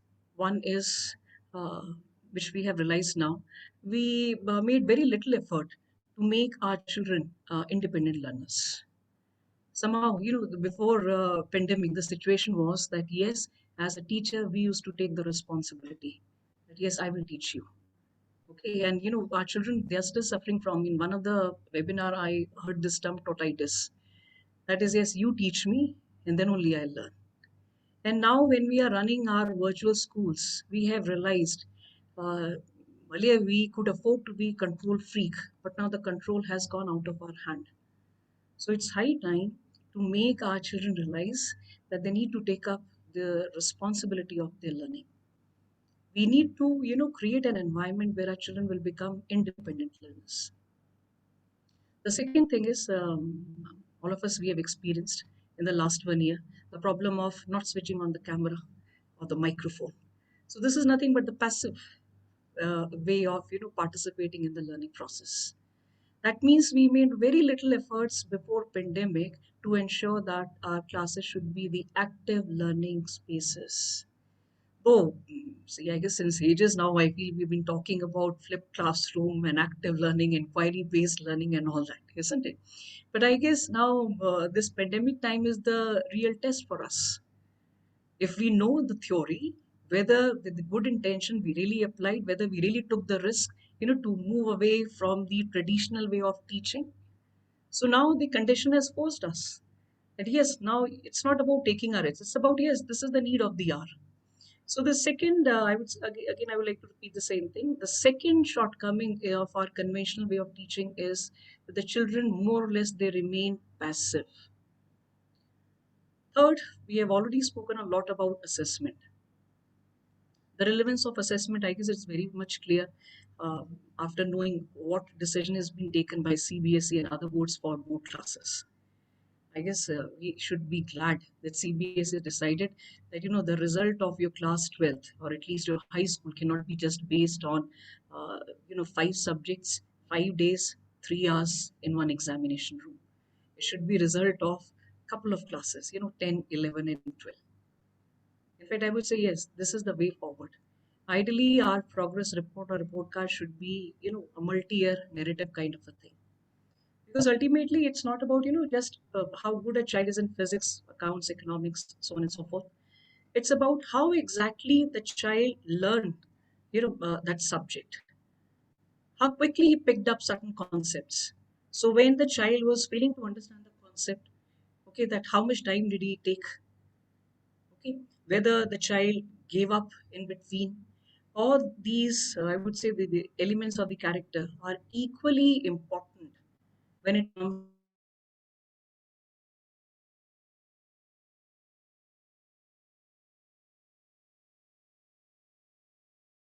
Okay.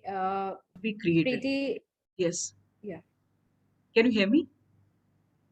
It seemed we lost you somewhere, so I was just checking. Can you hear me now?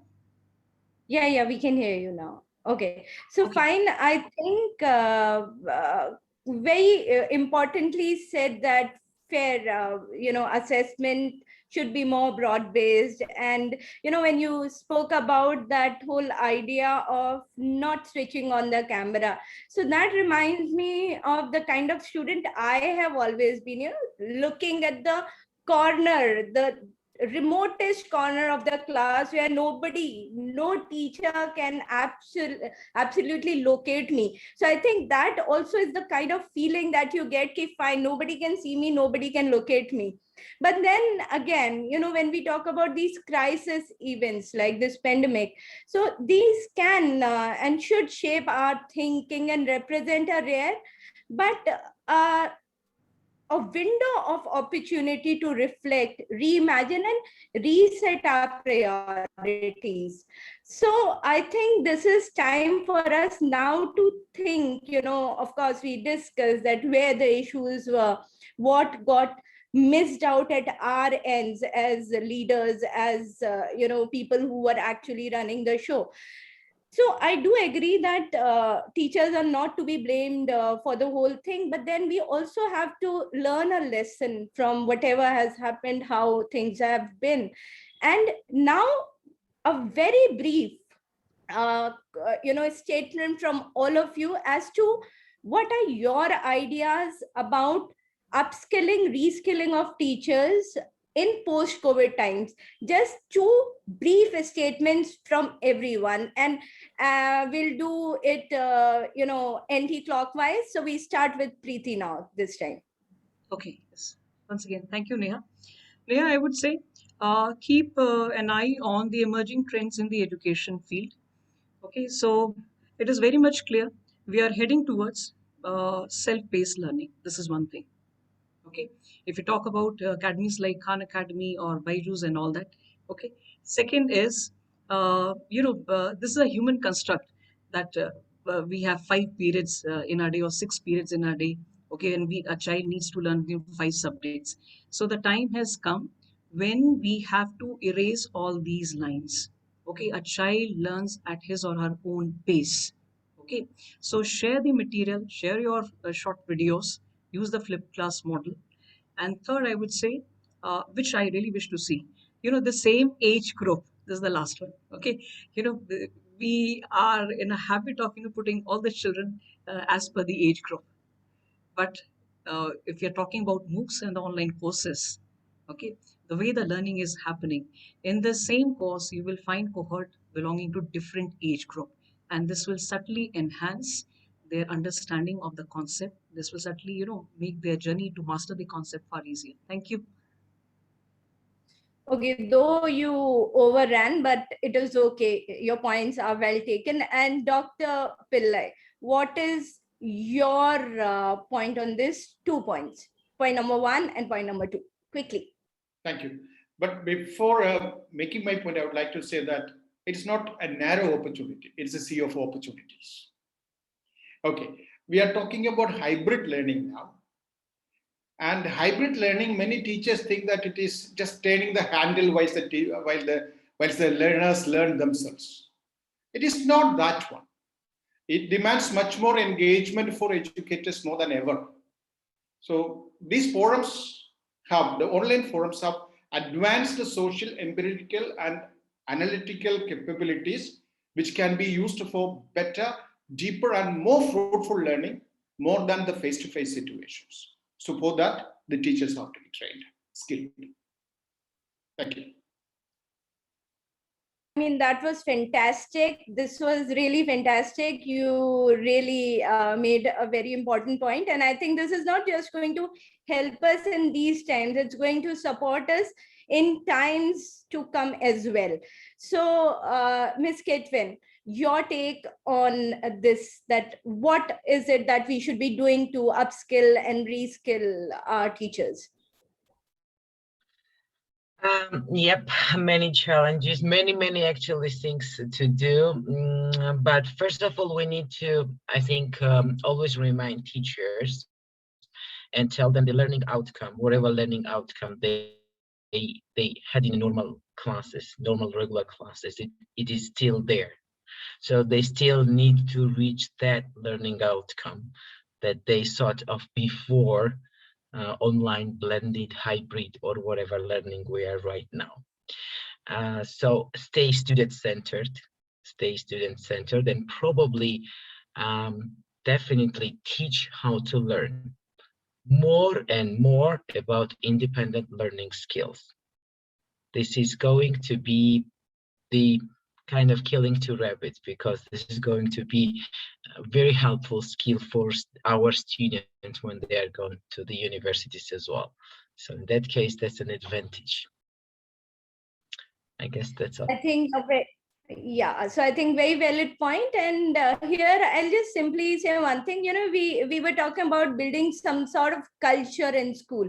So let's also think about building learning culture in school, where everybody, right from the students to teachers to principal, even to the class 4 and the class 3 employees, everybody is learning, because learning, if it is not happening in schools, where else?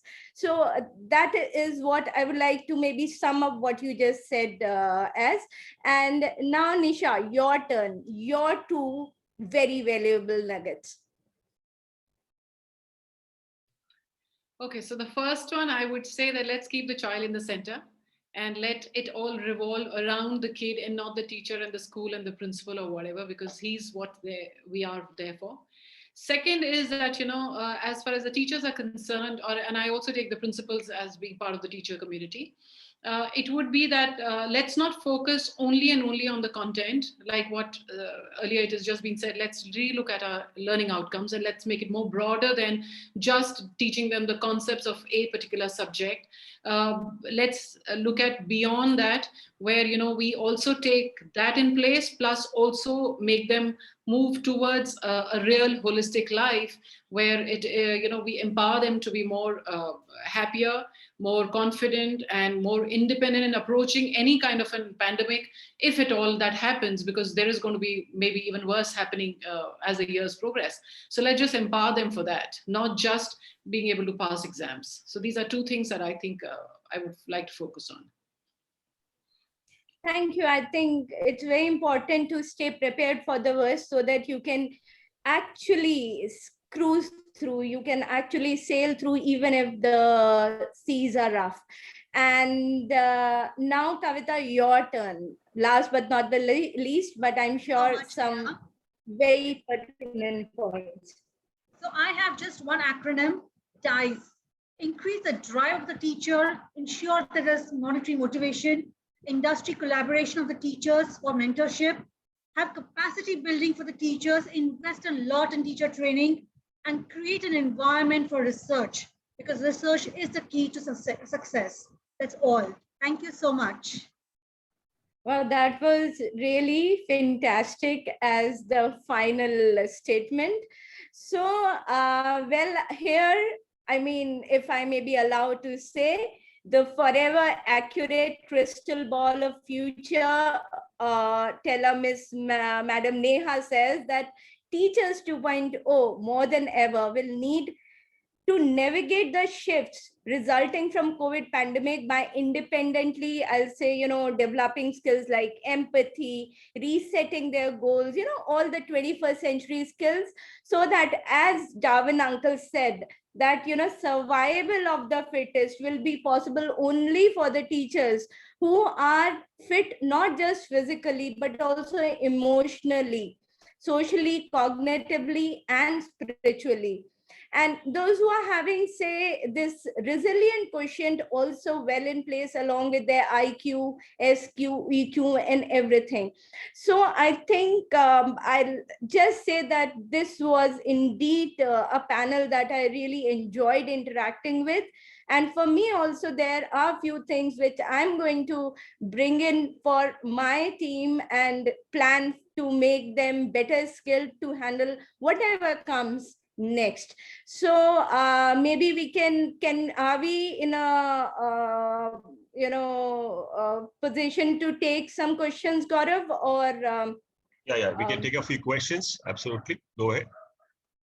Okay, so can we have some hands raised up in case there's anything that any of our any Not observation just the questions, that any observations as well. Let's have it on the topic which we have. Obviously, very pertinent topic. It so happens that by the time you come towards the Sunday evening, the fatigue sets in, quite possible to the special, right? That's absolutely humane. That's why we are humane, right? Having said this, let's bring some energy. We are about to end this. So if you have a question or an observation to share, yeah, Kajal, over to you.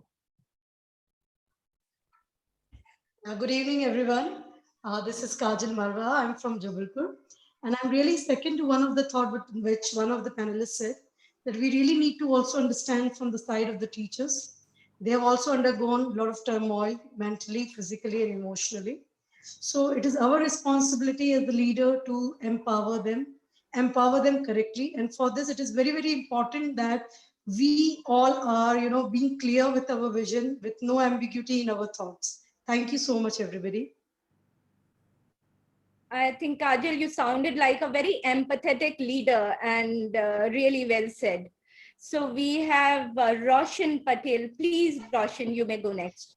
Hi, everybody. Wonderful, wonderful session. I agree with Madam Sagwan, or we need to make them independent learners. That is the thing which the pandemic has taught us. So I second to that and I appreciate that point. Thank you. Thank you, Roshan. Indeed, Atmanirbhar is the key. And with this, I cannot see any more hands raised up. So shall we close? Okay, there was one coming up briefly, which was... Okay, we have hands raised up in Ms. the Vaishali, chat you'll have box. to unmute yourself. Yeah, Vaishali Sani. Please unmute yourself, Vaishali.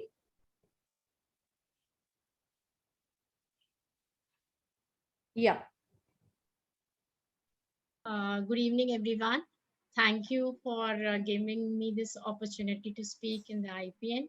Really, the session was wonderful. And we are really enjoying listening to such wonderful facts and everything. Whatever has been spoken is really wonderful. And I love this point that we all the time, we are thinking about the teachers. We are speaking about the teachers, they need that.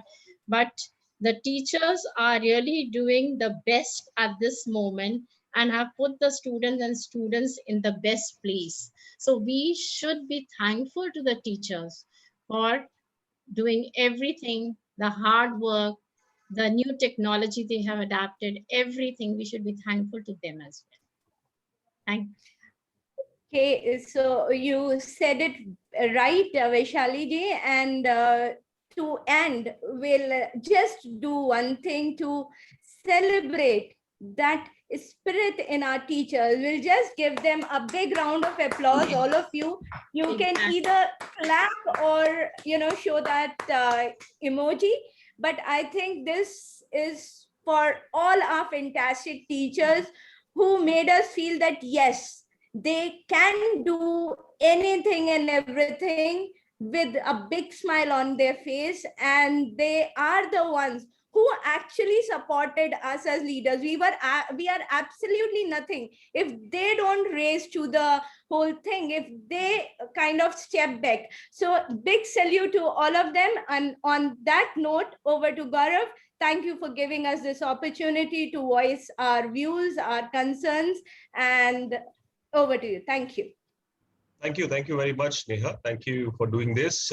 Thank you to each and every other panelist who was part of this conversation, because as I said, usually on a Sunday when you have to be on the third panel, you already are more or less contemplating, do I do this or not, for that matter, right? And that comes in your demeanor, and then eventually everything goes in that motion. But having said this, I truly believe that whatever all of you said, as I said, because it is more or less in the past 2 days, we've been hearing everything in a repeat mode in a way. It's coming that same thing, collaborate, but yet to make so much of, I would say, passion appeal to it still takes a lot of doing, I would say. So thank you very much. Thank you, Ms. Nisha. Thank you, Ms. Preeti. Thank you, Ms. Ketuan. Thank you to, if I'm missing out, with Dr. Pillai, is in fact Neha herself for moderating this so beautifully with a lot of energy. And for initial half, I thought she had conjunctivitis in her eyes, and I'm again going back on my school rounds. So take care, keep smiling. Bye. I'm on my school rounds now. Take care. And if I am missing out anybody, I don't think so. How can I miss out Kavita, in fact? So Kavita was the one who started this for us. And thank you very much, everybody.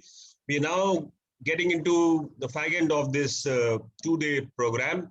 I would quickly get into the last conversation for today, which is again a final panel discussion, last but not the least. And I think this is fairly diverse as a topic. So I'm really wanting all 100+ people who are with us today actually to be an extended panel for us on this, right? So we're trying to discuss changing dynamics of classroom teaching. Basically, and I would request my panel and the moderator, which went through a little change on this. There was a little confusion purely because of me. So my apologies in the very beginning on that. But I'm sure you guys are, very experienced, and you can really navigate these changes to the topic for that matter. So we really want this discussion to be very broad-based. That is one request I'm making to the entire panel, which is we really do justice to the topic, which is changing dynamics of the classroom teaching. And I said, we have a very interesting panel. When I say there's a very good mix of panel, which is 3 Indian leaders coupled with 2 international educators. So we would love to have a larger perspective, which is surrounding us right now. Okay. And I'll quickly introduce the panel to you. I have with me Mrs. Chitrakala Ramachandran. She's a principal at the Chennai Public School in India, a very distinguished educator, a national awardee, been working in the space, a very integral part of the IPN family. Ms. Chitrakala, welcome to the discussion. Good to have you with us. I go on to my next panelist, Dr. Hina Rak. She is a passionate educator based in Abu Dhabi. She did demarcate to me that stating that, Gaurav, I would love to bring in I hope I'm not being posed a question which is India specific. No, not at all. I told her that even if the question is posed to you India specific, you can make it international for that matter by adding a perspective on it. Right. So Dr. Hina, welcome. Good to have you with us. I go to my third panelist on this, Mr. Ajay Singh. Mr. Ajay Singh is a headmaster, in fact, at the Punjab Public School, Nabha in Punjab, India. Welcome, Ajay ji. Good to have you with us. In fact, I believe he's been with us throughout the days. So thank you for your valuable presence. I go on to my fourth panelist, which is Mr. Gabriel Supia, who is the founder of SCORE campus in Singapore. He's based in Singapore.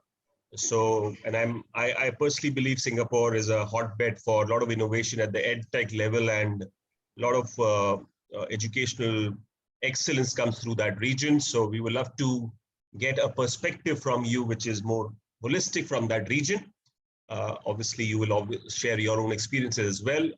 And last but not the least, Mr. Aneet Arora. He's a principal at the Cambridge International School in India, again, based in Punjab. Welcome, Mr. Aneet. Good to have you with us. And last but not the least, the moderator of this panel is Ms. Pooja Bose. In fact, she was the one who quickly changed to a little sort of confusion which I created, and she's been able to resolve more or less, I believe. And Ms. Pooja Bose is the principal of the Tata High Range School in India. Over to you, Pooja, and let's have a great conversation ahead. Thank you, Gaurav, and a warm welcome to all the panelists. And I'm sure Gaurav has his own reasons to keep this topic at the fag end. Probably he thinks this is the most interesting one, or probably, you know, he's going to get some fiery inputs for this subject. Well, let's see. Let's give it a shot. Dear educators, this is an interesting topic.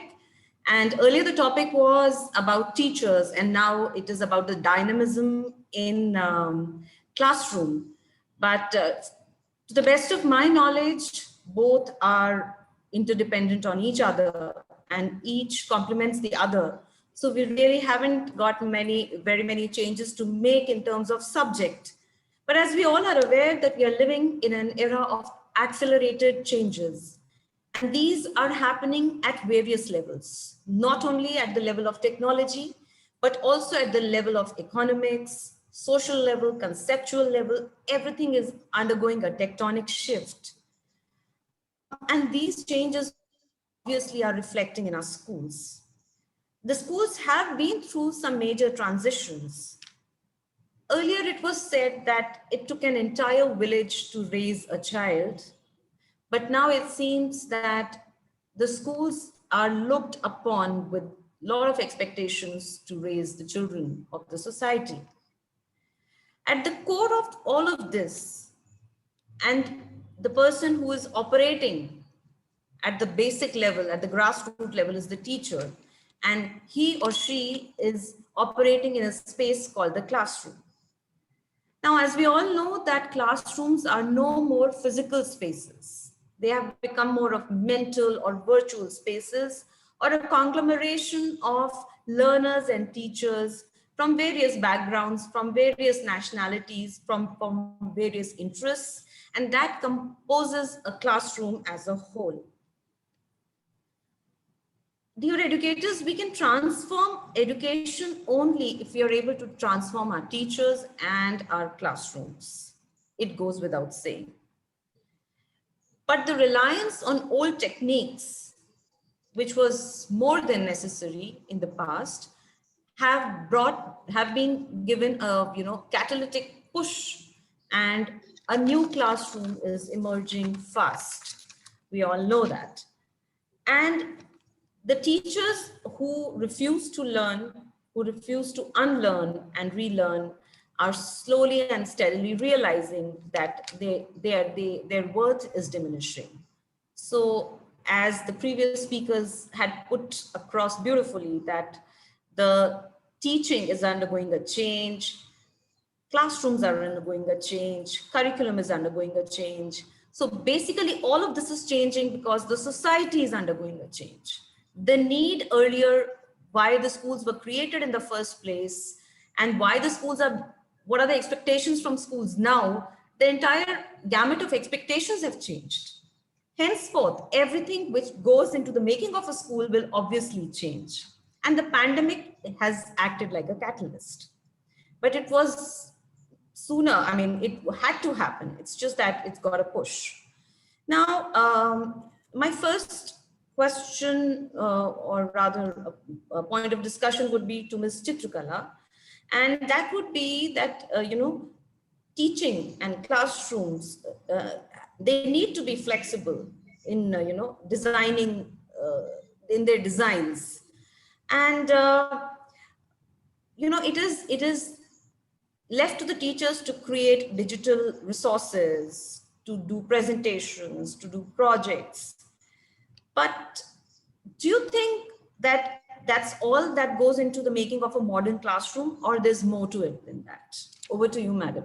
Well, thank you, Ms. Bose. And before I start, I have to take the point what Mr. Gaurava just placed. He said, yes, the third panel, it would be a bit tiring. Just imagine the plight of the fourth panel and being the last most speakers of the group. But still, I'm sure we'll get up the energy with that, It is the changing dynamics of the classroom teaching. That's what we're going to look at. And in this, I would like to just take a step back, the modus operandi of what we were doing earlier and what we are doing now. It's completely taken a 360-degree shift, I can say. It's gone one whole circle. Why do I say so? I mean, by telling this, that there's a paradigm shift. There's a big shift that's happened from rote learning methodologies to allowing the students to do experiential learning and discovery learning. That's what we are doing. Online classes, what are we doing? We give them information. They have to do a lot of work on their own and bring it back. It's more of collaborative methodologies that's happening. To understand this, let's just take another step back. According to the Indian context, when you look at the olden historic period, we had the Gurukula system where the teacher and the students lived together. They had no defined timetable. They had no defined time when they are going to do what. It was a holistic teaching that happened.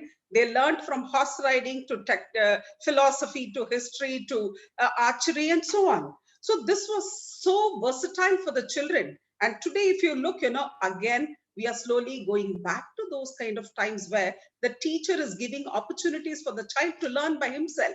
She is giving everything, not only on PPTs. I don't agree to most of it telling, only on PPTs things are done. No. Teachers are telling them to do surveys. Teachers are asking them to collect information. They are asking them to deliberate on things. So according to this, what is happening today is, in between, there was a slag, there was a setback. We were all, looking at the marks, the defined 3.5 hours of exams that we were looking at. But today, what we are doing, we are becoming comfortable with the discomfortables. That is, whatever we felt was discomfort, whatever we felt was absolute one day is becoming obsolete today. That is, we are thinking of doing more than preaching more. That's what I'm trying to tell you. So today's technology has given us a hand. It's holding us. It's pulling us up. As somebody just said, Mr. Pillai was telling just now, technology is evolving so much that textbook which is printed today becomes older. It is definitely the same. So the teachers, what they are doing today, if you look at the teachers before 26th of March and today, they have evolved, they have changed a lot, they have transformed. Such a lot of transformation has happened. They have learned technology and they are using technology in the classes. We are no less than any software people. We have learned a lot, I can say. And teachers have raised to the occasion. We can call them as frontline workers as well, because they have ensured every child's energy is kept up and they are learning something. I don't say everybody has learned. I don't say all have got complete, but we have ensured that the system is still going on. There is room for people to learn. There is room for people for opportunities to be used. So for this, why we are doing all of this, what is the reason we are doing to this is, if you look at this, decades back, we were stuck there. Now we are moving towards enriching our children, empowering our students, because the employability is important for them. It's not content, it's concept, it's competencies that they have to learn to be more employable, for which today's system of technology is very important for us to bring into the system. well. I think, that would be fine for you. Thank you. Thank you for this important. Yes, we have come a long way. We have enhanced our digital capabilities. But I believe strongly that technology is a double-edged sword. It can be your best friend, but in the hands of a naive child, a vulnerable student, technology can be a source of, harassment. It can be a source of cyberbullying. It can be a source of so many other unnecessary exposures, which at the given age may be not a very right. It should not be given too early in the hands of a child. So that said, in today's class, the teachers have an additional responsibility to help navigate students amidst anxieties which come with online classroom. There are mental challenges which come with online classes. And also it is the responsibility of the schools to make classrooms as safe digital learning spaces. My question is for Mr. Ajay, that what should be our new focus areas to ensure that our classrooms are digitally safe and empowering places, and there is no threat to the child, to the learner? Over to Mr. Ajay. Thank you, Pooja. Thank you for inviting me. And thank you, Gaurav-ji. As usual, always a wonderful platform which you provide for us to learn and to gain as an educator in the long run. Now, coming back to the question, if we look at the question and break it down to the two most important aspects, one is the digital learning and second is how to have a better understanding of how children can be groomed positively to handle this digital education with the digital tools. Now, if we come to that, why does a child or a student need to do something different knowingly? Number one, the feeling of alienation. The child is not connected to the digital platform. He believes that nobody can identify him in that crowd of digital community. So he takes that liberty to go ahead with what he thinks is a prank. So the notion of prank is what he deals with by trying to just disrupt the proceedings. Number two, have we all tried to sensitize them towards the digital citizenship? This is a buzzword which we need to look at because we are not training them to handle this. And as a prone to experiment, as the age of experimentation is within them, a child is an experimenter. So a digital citizenship is the demand of the day, and we need to all hold together hands to provide that citizenship. Next, when you come to the holding of attention to that digital platform which is being communicated by the teacher to the recipient who is a student as to how effectively the communication is happening vis-a-vis the content and the context. Now, in that, I have certain very interesting observations to make. I have found within my own set of good teachers, and I will not use the word not bad, but they are not equipped to that level. But again, trying teachers is what I would like to label them, is the amount of engagement you have with the child. So you need to keep that class, or you need to keep the content engaging. Are we engaging the child, or are we using this digital platform as an extension of the classroom? So there we are making a mistake, some of us, that this online platform or the screen is not an extension of the classroom. We have to handle it differently. We have to use different tools so that the child remains engaged on this platform. A child cannot keep on looking at a face for half an hour, 40 minutes in a day, just to listen to that teacher as a sermonizing event. He needs to absorb something which can excite him. Yesterday, which was rightly mentioned by one more good speaker whom I like, I have met him, Mr. Poddar, and we always debate on the psychological issues linked with the brain. The brain has to be active and prepared to receive that knowledge. So are we using content digitally in a way that it excites that portion of the brain which is involved with learning? If not, the child will take some liberties. And then we cannot go right hounding out the child to contain the liberties.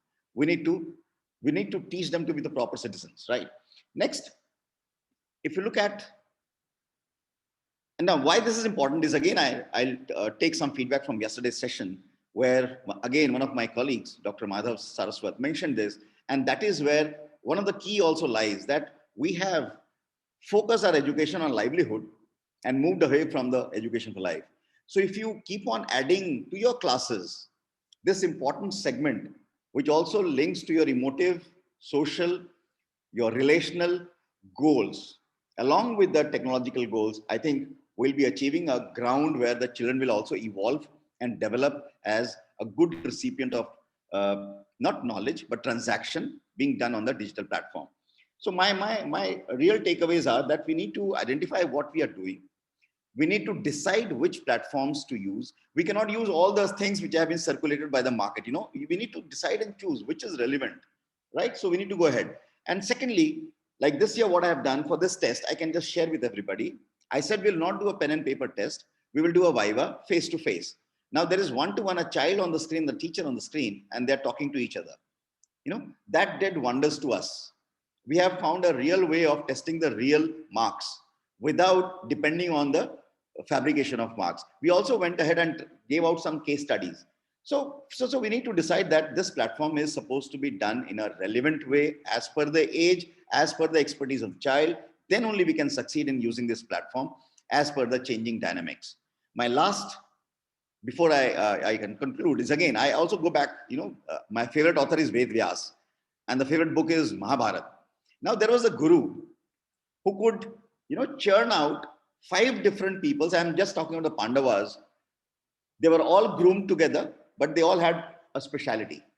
One was a mace holder, the other was an archer, the third guy was good at dice and virtues. So we need to identify what kids are good at and try and excite it. If we can take it right from that age, is what I would rest it right now.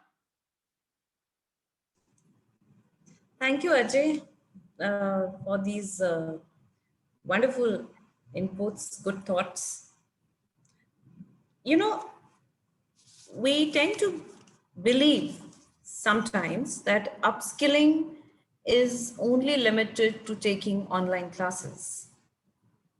But honestly, we have been successful in taking online classes, but we need to also kind of evaluate ourselves in terms of the quality of those classes which are going on across the country and the world. How much of guidance have we given in terms of assessment? The same question paper, which was given physically, cannot be given on a Google form. It cannot be the same copy paste on Google form. And that is, sorry to say, but it is happening in many schools. We need to give guidance to the teachers in terms of the quality of assessments which have to be taken online. The quality of content delivery, how to deliver the content online, which is not a replica of a physical delivery of classroom content. Also, some inputs and training about collaboration. See, earlier, the schools were set up in a manner that even if the teachers do not collaborate with each other at an academic level, things were moving on. If a mathematics teacher was a good mathematics teacher, fabulous. Science teacher, fabulous. English teacher, not so good, it's all right. Doesn't make much of a difference. It was continuing that way. But now we can't do that. Now we do understand that when we talk of terms like interdisciplinary, art integration, competency-based teaching, all of these demand that collaboration happens amongst the teachers within the classroom, because the classroom is not bound by a timetable anymore. The boundaries of the subjects, the boundaries in a timetable have been kind of blurred, they have merged. So my next question is from Mr. Aneet. What kind of roadmap do you think the schools around the world are developing to make their classrooms ready for 21st century learners? Are we really ready for 21st century learning? Yeah. Thank you, Mrs. Bose. I think it's a wonderful question at this particular time, and thank you, Gorba, for inviting all of us and having a great discussion, which was very learning, and it's really thoughtful. See, classroom, the essence of classroom is students and teachers. And whether it is an online, whether it is an offline classroom, my first thing would be that teachers, they hold the most important key. Now, first thing which we all educators need to do is to get the best teachers, to get the best brain in the community, in the industry to join teaching, which is actually not happening. So first thing which we need to do is we actually need to have that vision of 21st century, because see, today, the shelf life of any skill is not more than 5 years. Previously, if you had any skill, you could survive for 20, 30, 40 years. But now a shelf life of any skill is maximum 4 years or maximum 5 years. So you need to keep upgrading, you need to keep upskilling, you need to learn and relearn. This can only happen once you have dynamic teachers in the system. To bring dynamic teachers in the system, you really need to make this job more professional, more glamorous, so that the monotonous thing should go away and teachers should come and take up this profession. Now, see, 21st century skills. Now, the jobs which are existing today, they were not existing a few years back. Now, coding, cloud computing, data mining, SEO, social media analytics, branding of anything, artificial intelligence, digital learning, digital marketing, this would be the key. So now, what exactly this 21st century skills which every teacher, every student needs to acquire? The first, which we generally used to talk about, is creativity and critical thinking skills, which we all know about. Collaboration, we are aware about. Communication, we are aware about. But along with communication, I believe listening is more important, because these kids, they don't listen to people. They don't comprehend. This is also very important. Information literacy, media and technical literacy, leadership, flexibility, productivity, global and cultural awareness. So these are the basic skills which these kids need to acquire to survive in 21st century just for next 10 years. Because after 10 years, we really don't know what next would come, and risk-taking ability. So now, how exactly to deliver this in the classroom? Now I've got 5-7 minutes. I'll tell you how it has to be delivered. It can only be delivered once the student is engaging in the classroom. They're involved in the classroom. How to make them involved is if they're happy coming to the classroom, if they enjoy coming to the classroom. We give them that fear-free environment. We all are product of fear. Like, we studied because of lots of fears in your life. Fear of parenting, fear of parents, society, principal, marks, failing, job, most of the things. Remove this fear from their life. How to remove fear? The biggest thing is marks. Now, we haven't conducted any board examination. Still, we have come up with beautiful method of giving them marks, calculating, tabulation, other things. Are they really important in life? Will they actually matter after 10 years, 15 years, 20 years? If I ask any one of you how much you scored when you were in grade 8, in your first half-yearly exam, in your half-yearly examination in mathematics, what was your score? Probably we don't remember that, because that had no importance in our life.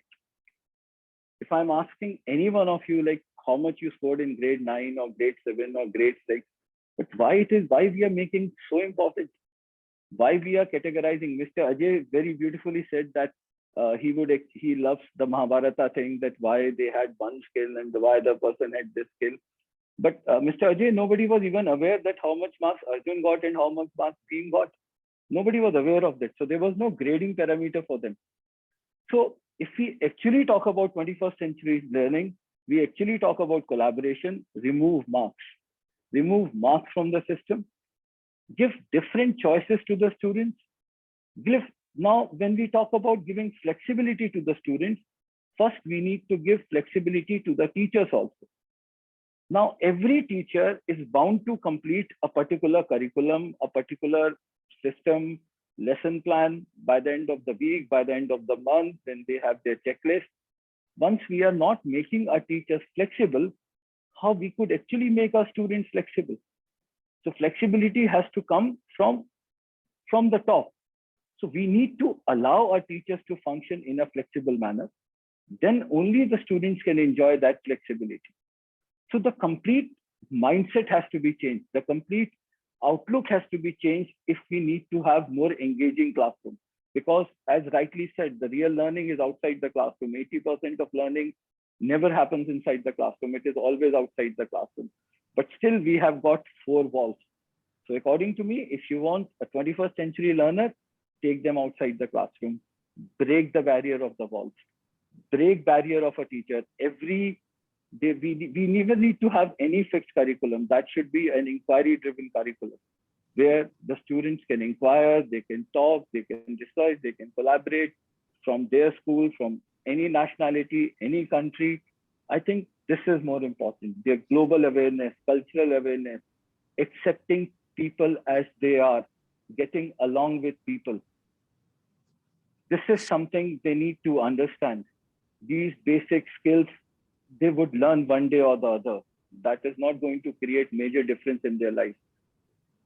Their attitude towards life, how they handle problems, how they react to a particular problem. These skills would be very important in 21st century. And that could only happen once this JEE, now previously JEE examination was 1 time, now we have done 4 times. So if any child is failing for the 4th time, then how that child would fail? That I was given chance like 4 times in a year and I failed all the 4 times. Is it not an agony for that child? Is it not a pain that child would carry throughout his life, that I was given 4 opportunities, but still I was not able to clear? So we really need to think about it, that the kind of examination system, the kinds of mark juggling system which we are doing right now, how it is helping these kids. Are we actually making them curious to learn? Are we actually inviting them to come to school every day? So with these thoughts, I would say that it has to be purely child-centric if we actually want to give them those 21st century skills. Allow them. It has to be flexible, fear-free system where the child leads in every way and teacher is only supporting in the class. But now what is happening? The teacher takes whole control of the class because we don't have any other method how to manage those 40 kids. So thank you very much for giving me this opportunity. I think it's a long way to go. The two key things which I would strongly stress in this particular forum. First thing is make your teachers more flexible, give them more opportunities to get along with the students, and don't create any deadlines for curriculum or syllabus. Second thing is make this particular job professional, where the best people in the industry should come and join. Then only we can have good 21st century skills in the school. So thank you very much, Pooja madam, for giving me this opportunity. Thank you. Thank you, Anitji. That was very well covered. And I truly believe that teachers need to understand that the teaching has to be child-centric. And in all the national policies, child-centric education has been the key subject. Why we have not been able to achieve it in totality is the vital question. Well, in the current scenario, the line between the teachers and the learners has been blurred. A lot of learning is happening through the learners, and the teachers are becoming more and more tech savvy. I have seen classes where the students are teaching their teachers to learn the digital skills. And that is a beautiful partnership, I would say. Our education policy has emphasized on upskilling of teachers through continuous professional development. And there are so many long-term and short-term courses available for the teachers. And why is this happening? This is happening to create a dynamic classroom and to have an empowered teacher, an empowered practitioner, so that, as we said, that the teacher has to upskill in the previous session, we believe that the classroom will develop, the classroom will become upskilled only if the teacher becomes upskilled. And for that, the teacher has to unlearn a lot of what she knows already or he knows already. And the old styles of teaching have to go. The new styles of teaching have to come in. And also the fact that teachers have to relinquish the controls to the learners. The learners also have to take ownership of their learning. They also have to become responsible learners and not always be spoon-fed by the teachers. But the question is this, that is there a way, because there cannot be a set date or a deadline that the old classroom will go and the new classroom will come in. Is there a way of blending the old classroom into the new classroom? I'd like Dr. Hina to take up this subject. Thank you, Pooja. Thank you, IPN. Thank you, Mr. Gaurav, for a constant connect. And yes, my thoughts were more on a different kind of subject line today, but nevertheless, we quizzed you. Yes, yes. So now if we don't learn from pandemic how to be ready for challenges, then that's not dumb thing, right?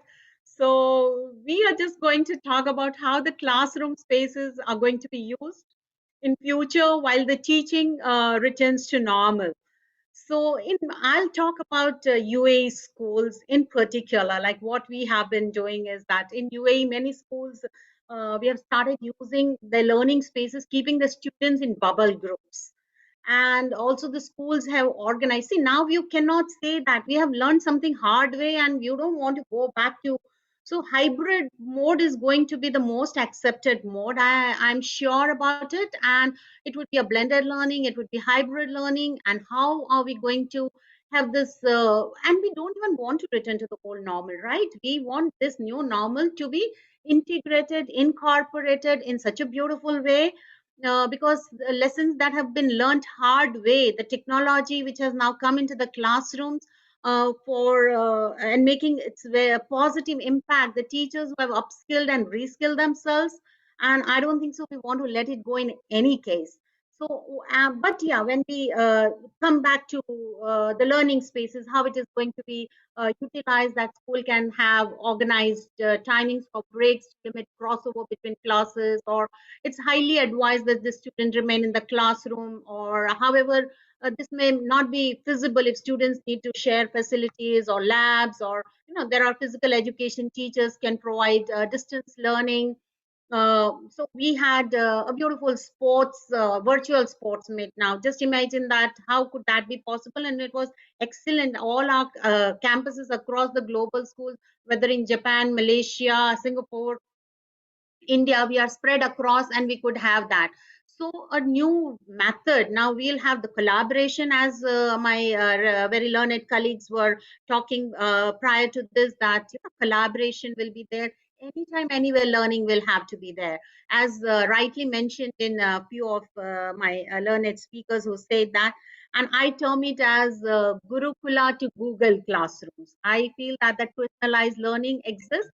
Only thing that it has come from Gurukula to Google. And same, you use Google Classroom. So the new, it will be an old wine in a new bottle kind of a thing, which grossly spoken, if we talk about. So all students will be highly encouraged to participate in, say, cultural activities, to channel their creativity and maintain their well-being.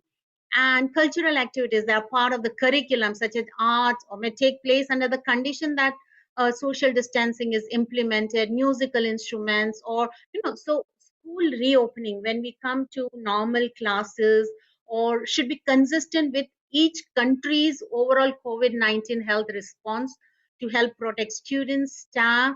And so staggering the start and close of the school day, or staggering meal times, moving classes to temporary spaces or outdoors, or the formal classroom will be replaced by learning areas. Now, when we're talking about how to utilize the spaces, so maybe those formal classrooms will be replaced by learning areas that allow individuals, small groups, or larger groups to collaborate face-to-face or virtually on learning projects. So holding schools in shifts or to reduce class size. So most professions, in fact, treat each individual's case differently. Like each patient will treat is by a doctor is treated differently, has an individualized treatment plan, and we can't be looking at the Google doctor Baba and giving the pill. So one size cannot fit all, and this is the right time. We have learned it hard way. So teachers will have more individualized plans for students, which will enable each student perhaps to learn at a pace that suits best to their abilities. We have been talking about, that you can't teach fish to climb tree, and if you test them. So testing is very important. Where we have been listening to that assessment criteria. In fact, testing has to be put to test itself.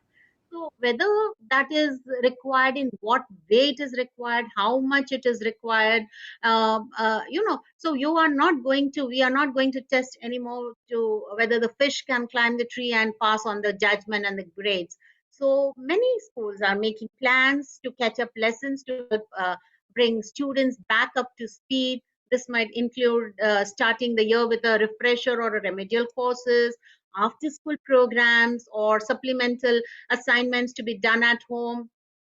And hence, given the possibility that many schools may not open full time for all grades, schools may implement blended learning, as I was talking about, or hybrid learning, mix of classroom instructions, remote education, self-study, take home exercises, radio, TV, online learning. So now we have got like plethora of opportunities and availability. So now what is to be done is giving that extra support to child at home by creating a routine around school and school work. And this can maybe help if they are feeling restless or having trouble focusing.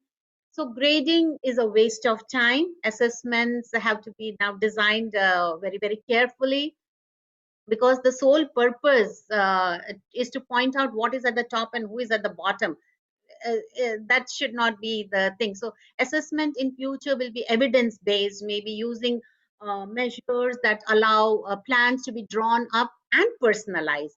So I basically, we are shifting, as I said, back to Google Classroom from Gurukula. Both are equally personalized. So a light shift towards more personalized learners experience. Teachers of the future, in fact, must be prepared as data collectors, as well as analysts, planners, collaborators, curriculum experts, synthesizers, problem solvers, and researchers. So when this many hats are donned by the educators, then I think that would really bring in that kind of thing required in a classroom situation, isn't it? So that's a few of the thoughts coming to my mind, which I just wanted to express. Thank you, Pooja.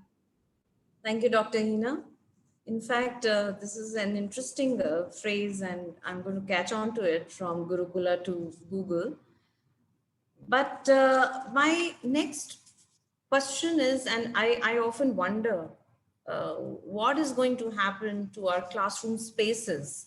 You did touch upon some points about how you are using the classroom spaces, and I'm talking about the physical classrooms which are existing in our schools. We do understand that remote classrooms are here to stay, and we have no choice but to adapt. It is essential to adapt to this new normal. But what about the teaching skills which are required in terms of skill-based education? I'm talking in particular about subjects like art and craft, dance, music, physical education. What are we going to do about this? And I would like Mr. Gabriel to take up this question, because I believe that A, how do we optimally utilize our classroom spaces? And B, what do we do about our co-curricular activities, our dance, our music, physical education? How do we manage those things online? Over to Mr. Gabriel. Hi, good evening, everyone. It's an absolute pleasure and honor to be here. It is a little dark in Singapore. It's 7:30. So, but before we carry on, before I jump into Mrs. Pooja's question, I was hoping that we could do a simple activity. Is everybody game for that? Everybody okay for that? Okay, now what you have to do is put your right hand out Okay, I can't see the right hands now. Okay, now you put your left hand up. Okay, now just the index finger. Now you bring your right hand over here. Bring your left hand over here. Now with your right hand, you go clockwise. Okay, now this is absolute magic when you start. Now with your left hand, you go anti-clockwise. I hope somebody is recording this, because you know why? When you want to be changing the world, it is absolutely fine to look a little crazy. And that is exactly how you guys are looking right now, a little crazy. Okay. And the thing is, you see, for me, it's one thing, right? Is first of all, the classroom, what is going to happen to the old classroom and the new classroom. We first have to define things very clearly. I think one of the things that we do in education most of the time is we don't have clarity in definition. And when we don't have clarity in definition and we take the next steps, the foundation is already unclear and we keep on building on that. Now, the moment we say classroom, a whole bunch of ideas will be going on in the 100+ educators' heads. What happens in the classroom? So let's think about that. Is classroom a place where contents have to be delivered? Or is a classroom a place where relationships are formed? I'm sure there are more. I'm sure there are more, right? But let's just start off with these two. Is a classroom a place where content is delivered, or is a classroom a place where relationships are formed? If you agree with the right hand, you raise your right hand. If you agree with the left hand, you go with the left hand. Okay, what do you think? Relationship is right hand. We have quite a few right hands here. I'm sure there'll be left hands because I have to scroll left if I want to see more hands. So that's the thing, right? So we now have completely agreed, or some of us are agreeing that in a classroom, relationships are formed. Now, let's ask a next question. Can learning only be achieved in the classroom? How many of us feel that it is a definite yes, you must go to class and listen to a teacher for 1 hour for learning to happen? How many of us agree with that? Okay, no hands are up so far unless I scroll right. Okay, so we are all in agreement to that. So technically learning can happen anywhere. We are all in agreement to that, right? Why do you need to go to a classroom right now, right? A classroom is a place like you can have coffee. I'm having coffee right now in my house, right? But why do I need to go to a cafe? I go to a cafe because I want to speak to a friend. Now, I am right now learning calculus, right? I'm alone at home, right? I'm doing my online learning. I'm alone at home. I'm doing calculus. It's driving me crazy. And I'm feeling a little bit nervous. Now, when I go to a classroom, I talk calculus, right? And because calculus is a beautiful subject matter for those of us who are good with it, right? It's a beautiful subject matter. When you talk calculus, you immerse into that learning process. Now, just now, Mrs. Pooja was talking about music. You know, I never knew this, but apparently A.R. Rahman, you know, that famous music director guy, he apparently has his musicians all over the world. They record their little bits, send it over to him, and he pieces them together. Gone are the days where you have to have 700 musicians in one room and you play the music together. 700 people from around the world take about 30-second clips and send it over to him, and he just engineers them together. Now, that is a clue for us from way back that he has been doing that for 20 years now. That the classroom is not a space for content delivery or content regurgitation anymore. A classroom is a space where friendships are formed, where relationship is built, where beautiful questions are asked, where experiences are created, because experience is what is behavior changing.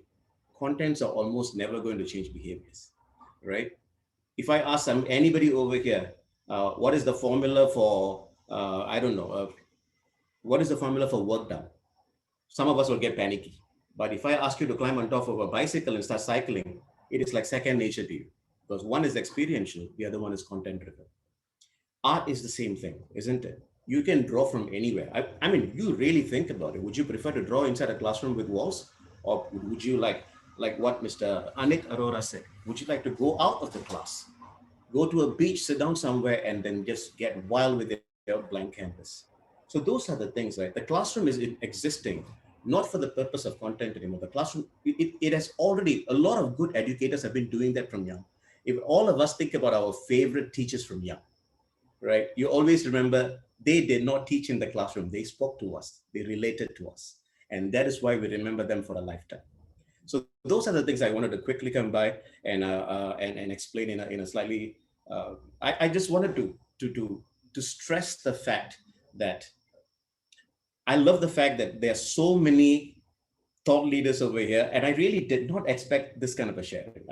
This was a complete shock for me. So much forward thinking, and this is really the passion in this particular 100 group here. You add it together, I think it is equivalent to 1,000 burning suns. And for us to go forward from here, I think you can change the entire world of education, and I'm looking forward to that. And with that, I will send it over to you, Mrs. Bose. Thank you, Gabriel. Well said, but there are areas which I would like to discuss more on. And one of them is the example which you gave about A.R. Rahman. Now, he's got a group of highly trained musicians sitting all across the world. So clearly, it's not a problem for them to connect and exchange music. But here we're talking about teaching and learning of music that is happening. And that demands a lot of human interaction, especially skills. And that takes me a step further to our young learners. You see, this digital space is very good for a fairly matured learners. I do not know how many of you would agree with me, but practically as principals, as teachers, we have felt that our young children are at the receiving end. You know, it's not easy for them. I remember our pre-primary classes, our lower primary classes, where the teachers were there sitting next to us, teaching us how to write, the strokes, the pieces of art which we used to make, the coloring techniques, everything happened one-on-one, and it was so warm. Well, so my question now is open to all the panelists, and I can request Ms. Chitrakala to start this discussion. It's more of a discussion that how do we take the current classroom or the post-COVID classroom for the young learners of the world? How do we optimize learning for the young learners? Well, this question has been asked even by the parents to me whenever I have a meeting with them. They ask, they've been confined in the houses for so long. How do you expect them to be normal? It's going to be a big challenge to all the schools and all the teachers, you know, because here you cannot expect that, because what I see now is, you know, there are some students who would love to come to school. They will tell, because they stay in the neighborhood of the school, they'll say, Amma, I just want to go and play in the school ground. They bring them. They've lost the behavior of sitting in a place and listening, because when you peep into the classes, when it is happening online, you can see them sitting in all weird positions, legs up on the sofa, head down, and all kind of things. You know, they're enjoying. I see that. So you cannot expect them to be confined, sitting in a disciplined way and listening to you, number one. Number two, as the space is there, you have to actually modify the space in such a way it is more student friendly for them to learn. Reason is, you cannot have those benches and chairs and you know, things what you had. You have to make it more colorful, number one, especially with the smaller children, to make them more attractive. They have to have the feel they are not in a confined or a controlled space. They have to be given the freedom. They have to be given the space, the infrastructure, the material that they can actually work on and learn on their own. Because if you look at the NEP, it very clearly says experiential learning, discovery learning, play-based learning should be introduced there. Already online, we are telling the parents to do that. Poor parents, I have to applaud them as well. They are acting as second teachers. I already told this once in the meeting in IPN itself. I said, when the school is going to reopen, I'm going to have a lot of mothers who's going to come and say, see, I know your way of teaching and learning. Give me a job in your school. I'll become a teacher in one of your classes, in the lower classes, because I've been engaged in the learning all the time. So that is how it's going to happen. Well, this is what I feel. We have to have a more flexible space in the school for them to learn. really, we need more flexible spaces in our school. Ajay, you have some thoughts? I've been given an ultimatum by Gaurav, so I have to close this session. So, but I'd like to hear from Ajay what his thoughts are. Ajay, are you there? Aneet, can you take it up? Yeah. So what I say is, if we can just decide not giving importance to that online and offline thing, if what we are doing has a purpose, and the child knows that if I join this, I will be able to achieve A or a B, I think they will do it with a purpose. If the child knows that, okay, this will be just a kind of a lecture or kind of a talking process, he may not be excited. So we all need to just focus on, as teachers, we are all brilliant, but it's all about the way we transfer that brilliance to the level of the child and make him involved in that learning process as a learner, co-learner. I think that will solve a lot of things. Sure. Dr. Hina, what are your thoughts about our young learners? Is Dr. Hina there? Yeah. I would just quickly tell that what cannot be cured has to be endured, and we need to reinvent. When on 5th March, this particular lockdown happened, at least in our UAE, we were in the school on 4th March and 5th March, you don't have to. And Google Classrooms always existed.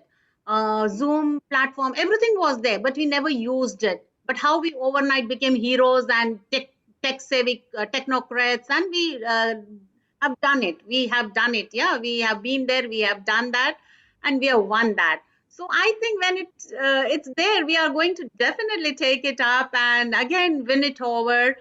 Only thing is keep reinventing the way we expected children and parents to be at home teaching and learning Google Classroom. I think we are again ready for the next challenge. Absolutely. You well said. Necessity is the mother of invention. Absolutely. And Gabriel, what are your thoughts about the lower primary and the junior school to run in this manner? I'll just finish off with one sentence.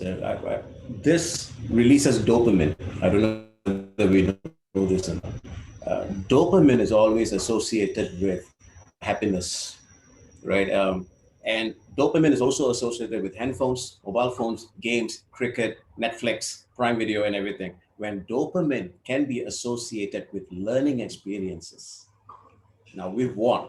And we've gone there. We've beaten the system. So that's what we have to aim for. It's a tall order. But I think we can do it.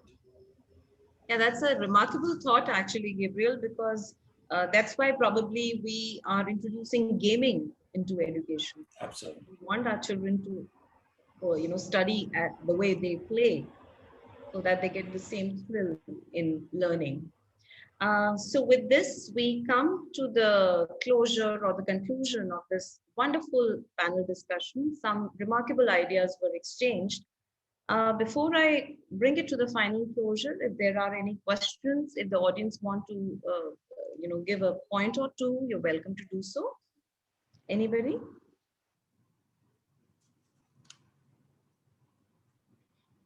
Oh, wow. So with this, we conclude today's discussion, and I hand over to Gaurav.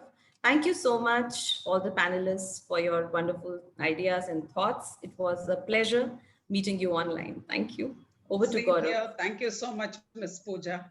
Thank you very much. I'll begin with an apology. I mentioned that this panel was the last panel, and then I added to the misery by confusing it by giving them two topics for that matter. But having said this, they were spot and they did a fabulous job. Pooja obviously is a moderator. Well, already we have the challenge of the pandemic. You gave another challenge to all of us. Huh? I was just testing. Are you up to the mark or not for that? Having said that, you are up to the mark. So in that case, we cleared the assessment, Gaurav.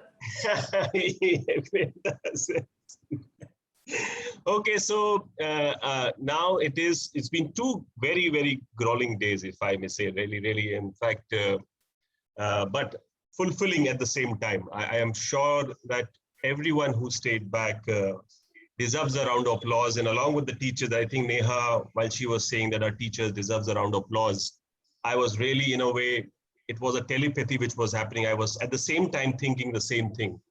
But before I go to the teachers, this is for all of you for being so wonderful. I still see Dr. Kamran sticking around, and a lot of known leaders are still around, so which is a fabulous thing. So thank you very much, all of you. And as I promised that I would not let this evening go by so easily, and I have someone who should light up our evenings and should give us some pleasant memories as we close this IPN voyage.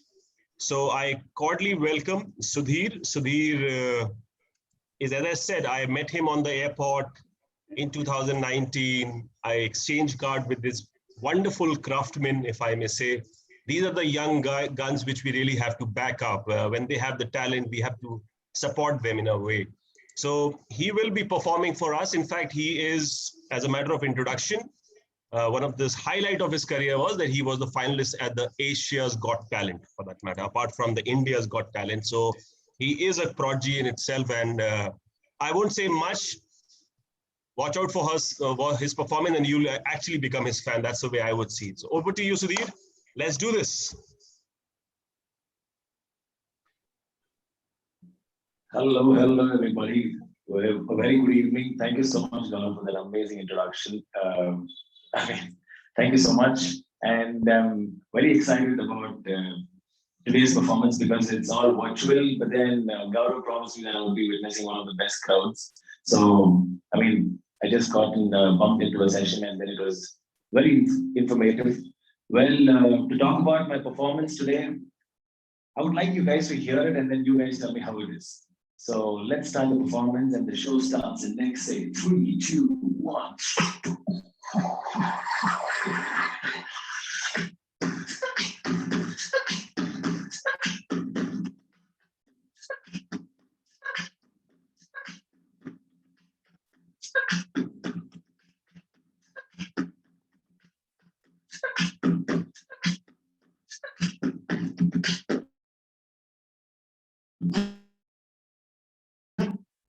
You guys like that? Basic introduction about beatboxing. Well, I thought I could get some party music today, some techno in the house, and it goes like, say.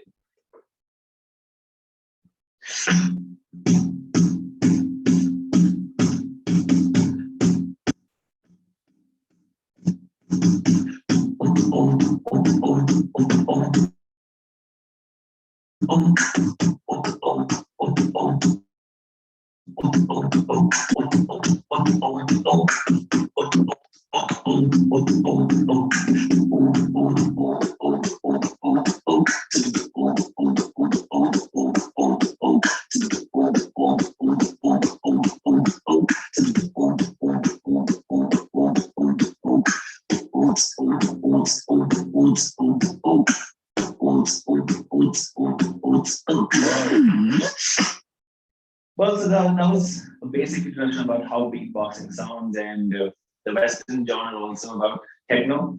So I had to play something in Indian style. Starting off with something in Bhangra from the north of India, and it goes like, say.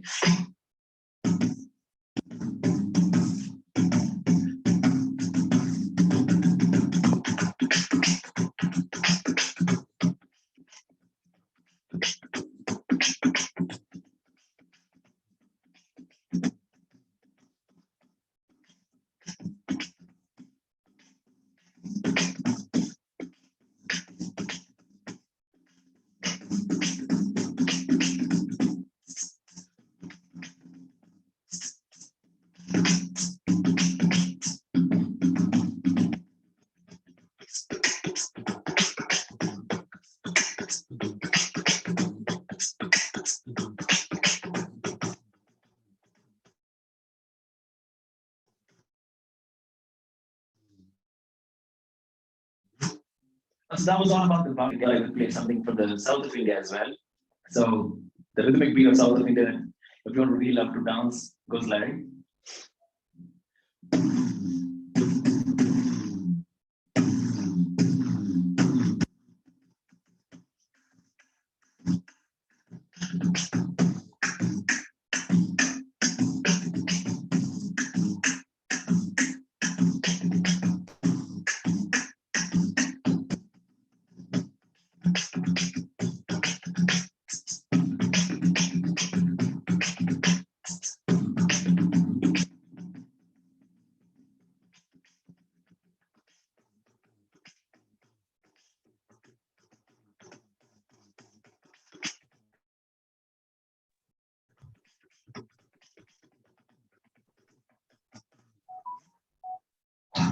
Well, so that's all about the beatboxing, different genres that I really explored. So this journey started back in 2012, and as years passed by and the career started to grow, I really had this idea of doing something innovative come into my mind. I wanted to do something different with this art form.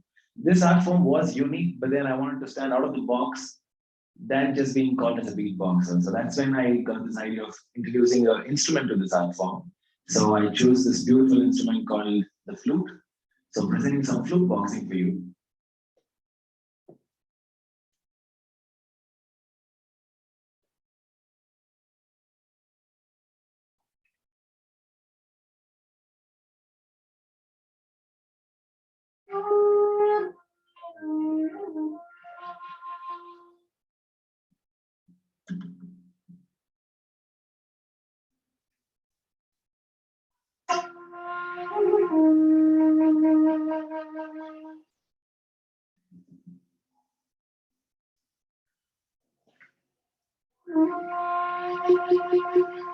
Yeah, 5, 6, 7, go.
So that was the introduction about beatboxing. So flute boxing was something different, and this is why people really loved and welcomed it. And I really fell in love with this new art form and this innovation about beatboxing sounding a little different with this flute.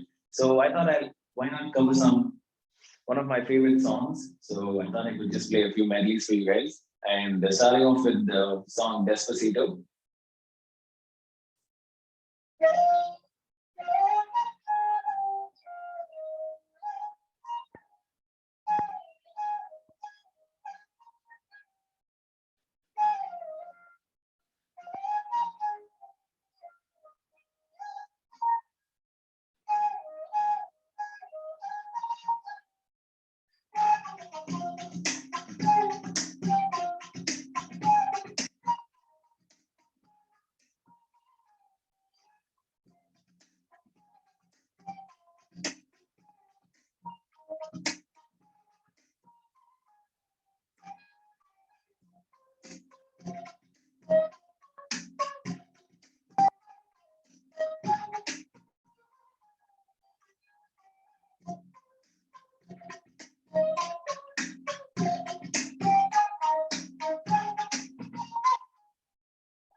But the next song is called Attention by Charlie Puth.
So that was all about the Western songs and the Western genre of flute boxing. I thought I could play something in Indian flavor in flute boxing.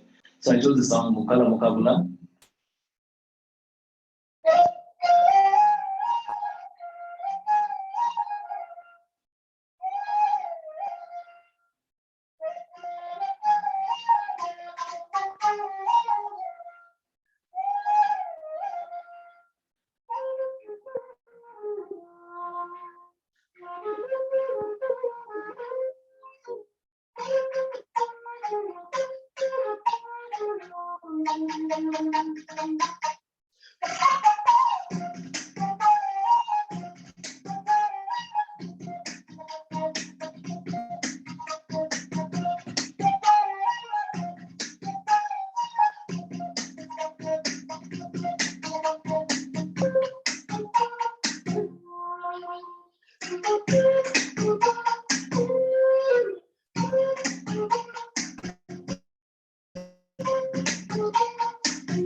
But the next song that I want to play is one of my favorites as well.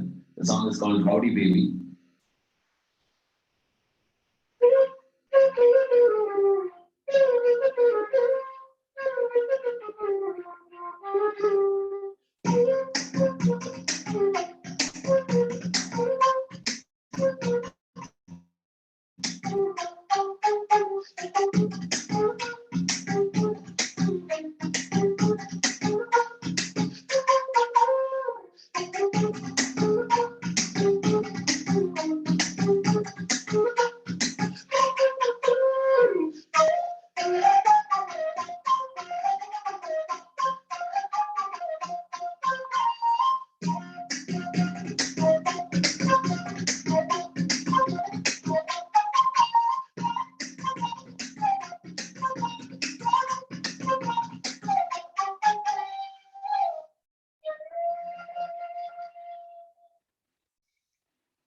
But coming on to the most favorite song of mine, I really don't want to tell you guys what the song is called. You guys take a guess, and I'm sure we all have heard the song, and it's one of my favorites. Always be like me.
Well, so once the melodies and the beats are going so good, I really thought I have to take this to the next set of performance or upgrade my performance to the next level. So that's when I thought I could play something more faster, something in the high tempo, uplift the beatboxing and flute boxing together. And this is how it sounds.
well, that was some fast group boxing for you guys, and I hope you all loved it. Well, this is all about please go on. No. Go ahead. Okay. So this was the most innovative idea that I ever wanted the audience to go wow about. Because audience have always been hearing to beatboxing and acoustic, a cappella bands and everything. So the first time they actually thought that beatboxing is getting a little common is when my innovative idea hit inside, and that is when I wanted the audience to go wow about adding an instrument. So the main key point about this whole performance was that I'm using an Indian instrument and collaborating with a Western genre of music, and we are showing the Western audience that we can do wonders with one Indian instrument. मतलब बांसुरी के साथ एक Western genre beatboxing को add करके, I don't think first guy in India to do this. I mean, all glory to God alone. So, well, all I really love is about how innovative you can get with one basic art form anytime you nurture or explore it. So the next thing that I really thought I could go ahead with the art form of beatboxing is something called as the harmonica beatboxing. So this is a blues instrument, and I'm going to be incorporating that with my beatboxing. So it's called the harmonica beatboxing. So you guys hear it and you know how beautiful it is.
Thank you so much, everybody. I'm sure you would love this. Over to God. Thank you so much for this amazing opportunity, and thank you so much for bringing me into this amazing event. No, thank you very much. It is, as I said, you are a very, very talented individual. When I met you, I knew it the moment we met that you are a star. Very well done. And as I said, let me show what he really is in terms of. I know the voice was doing a bit of a trick, if I may say. Is my screen visible? Yes. Give me a moment here.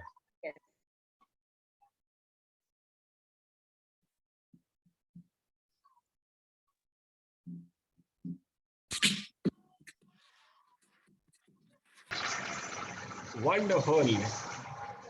Am I audible? Yes. So, which is why I always yearn to get back to physical stuff, right?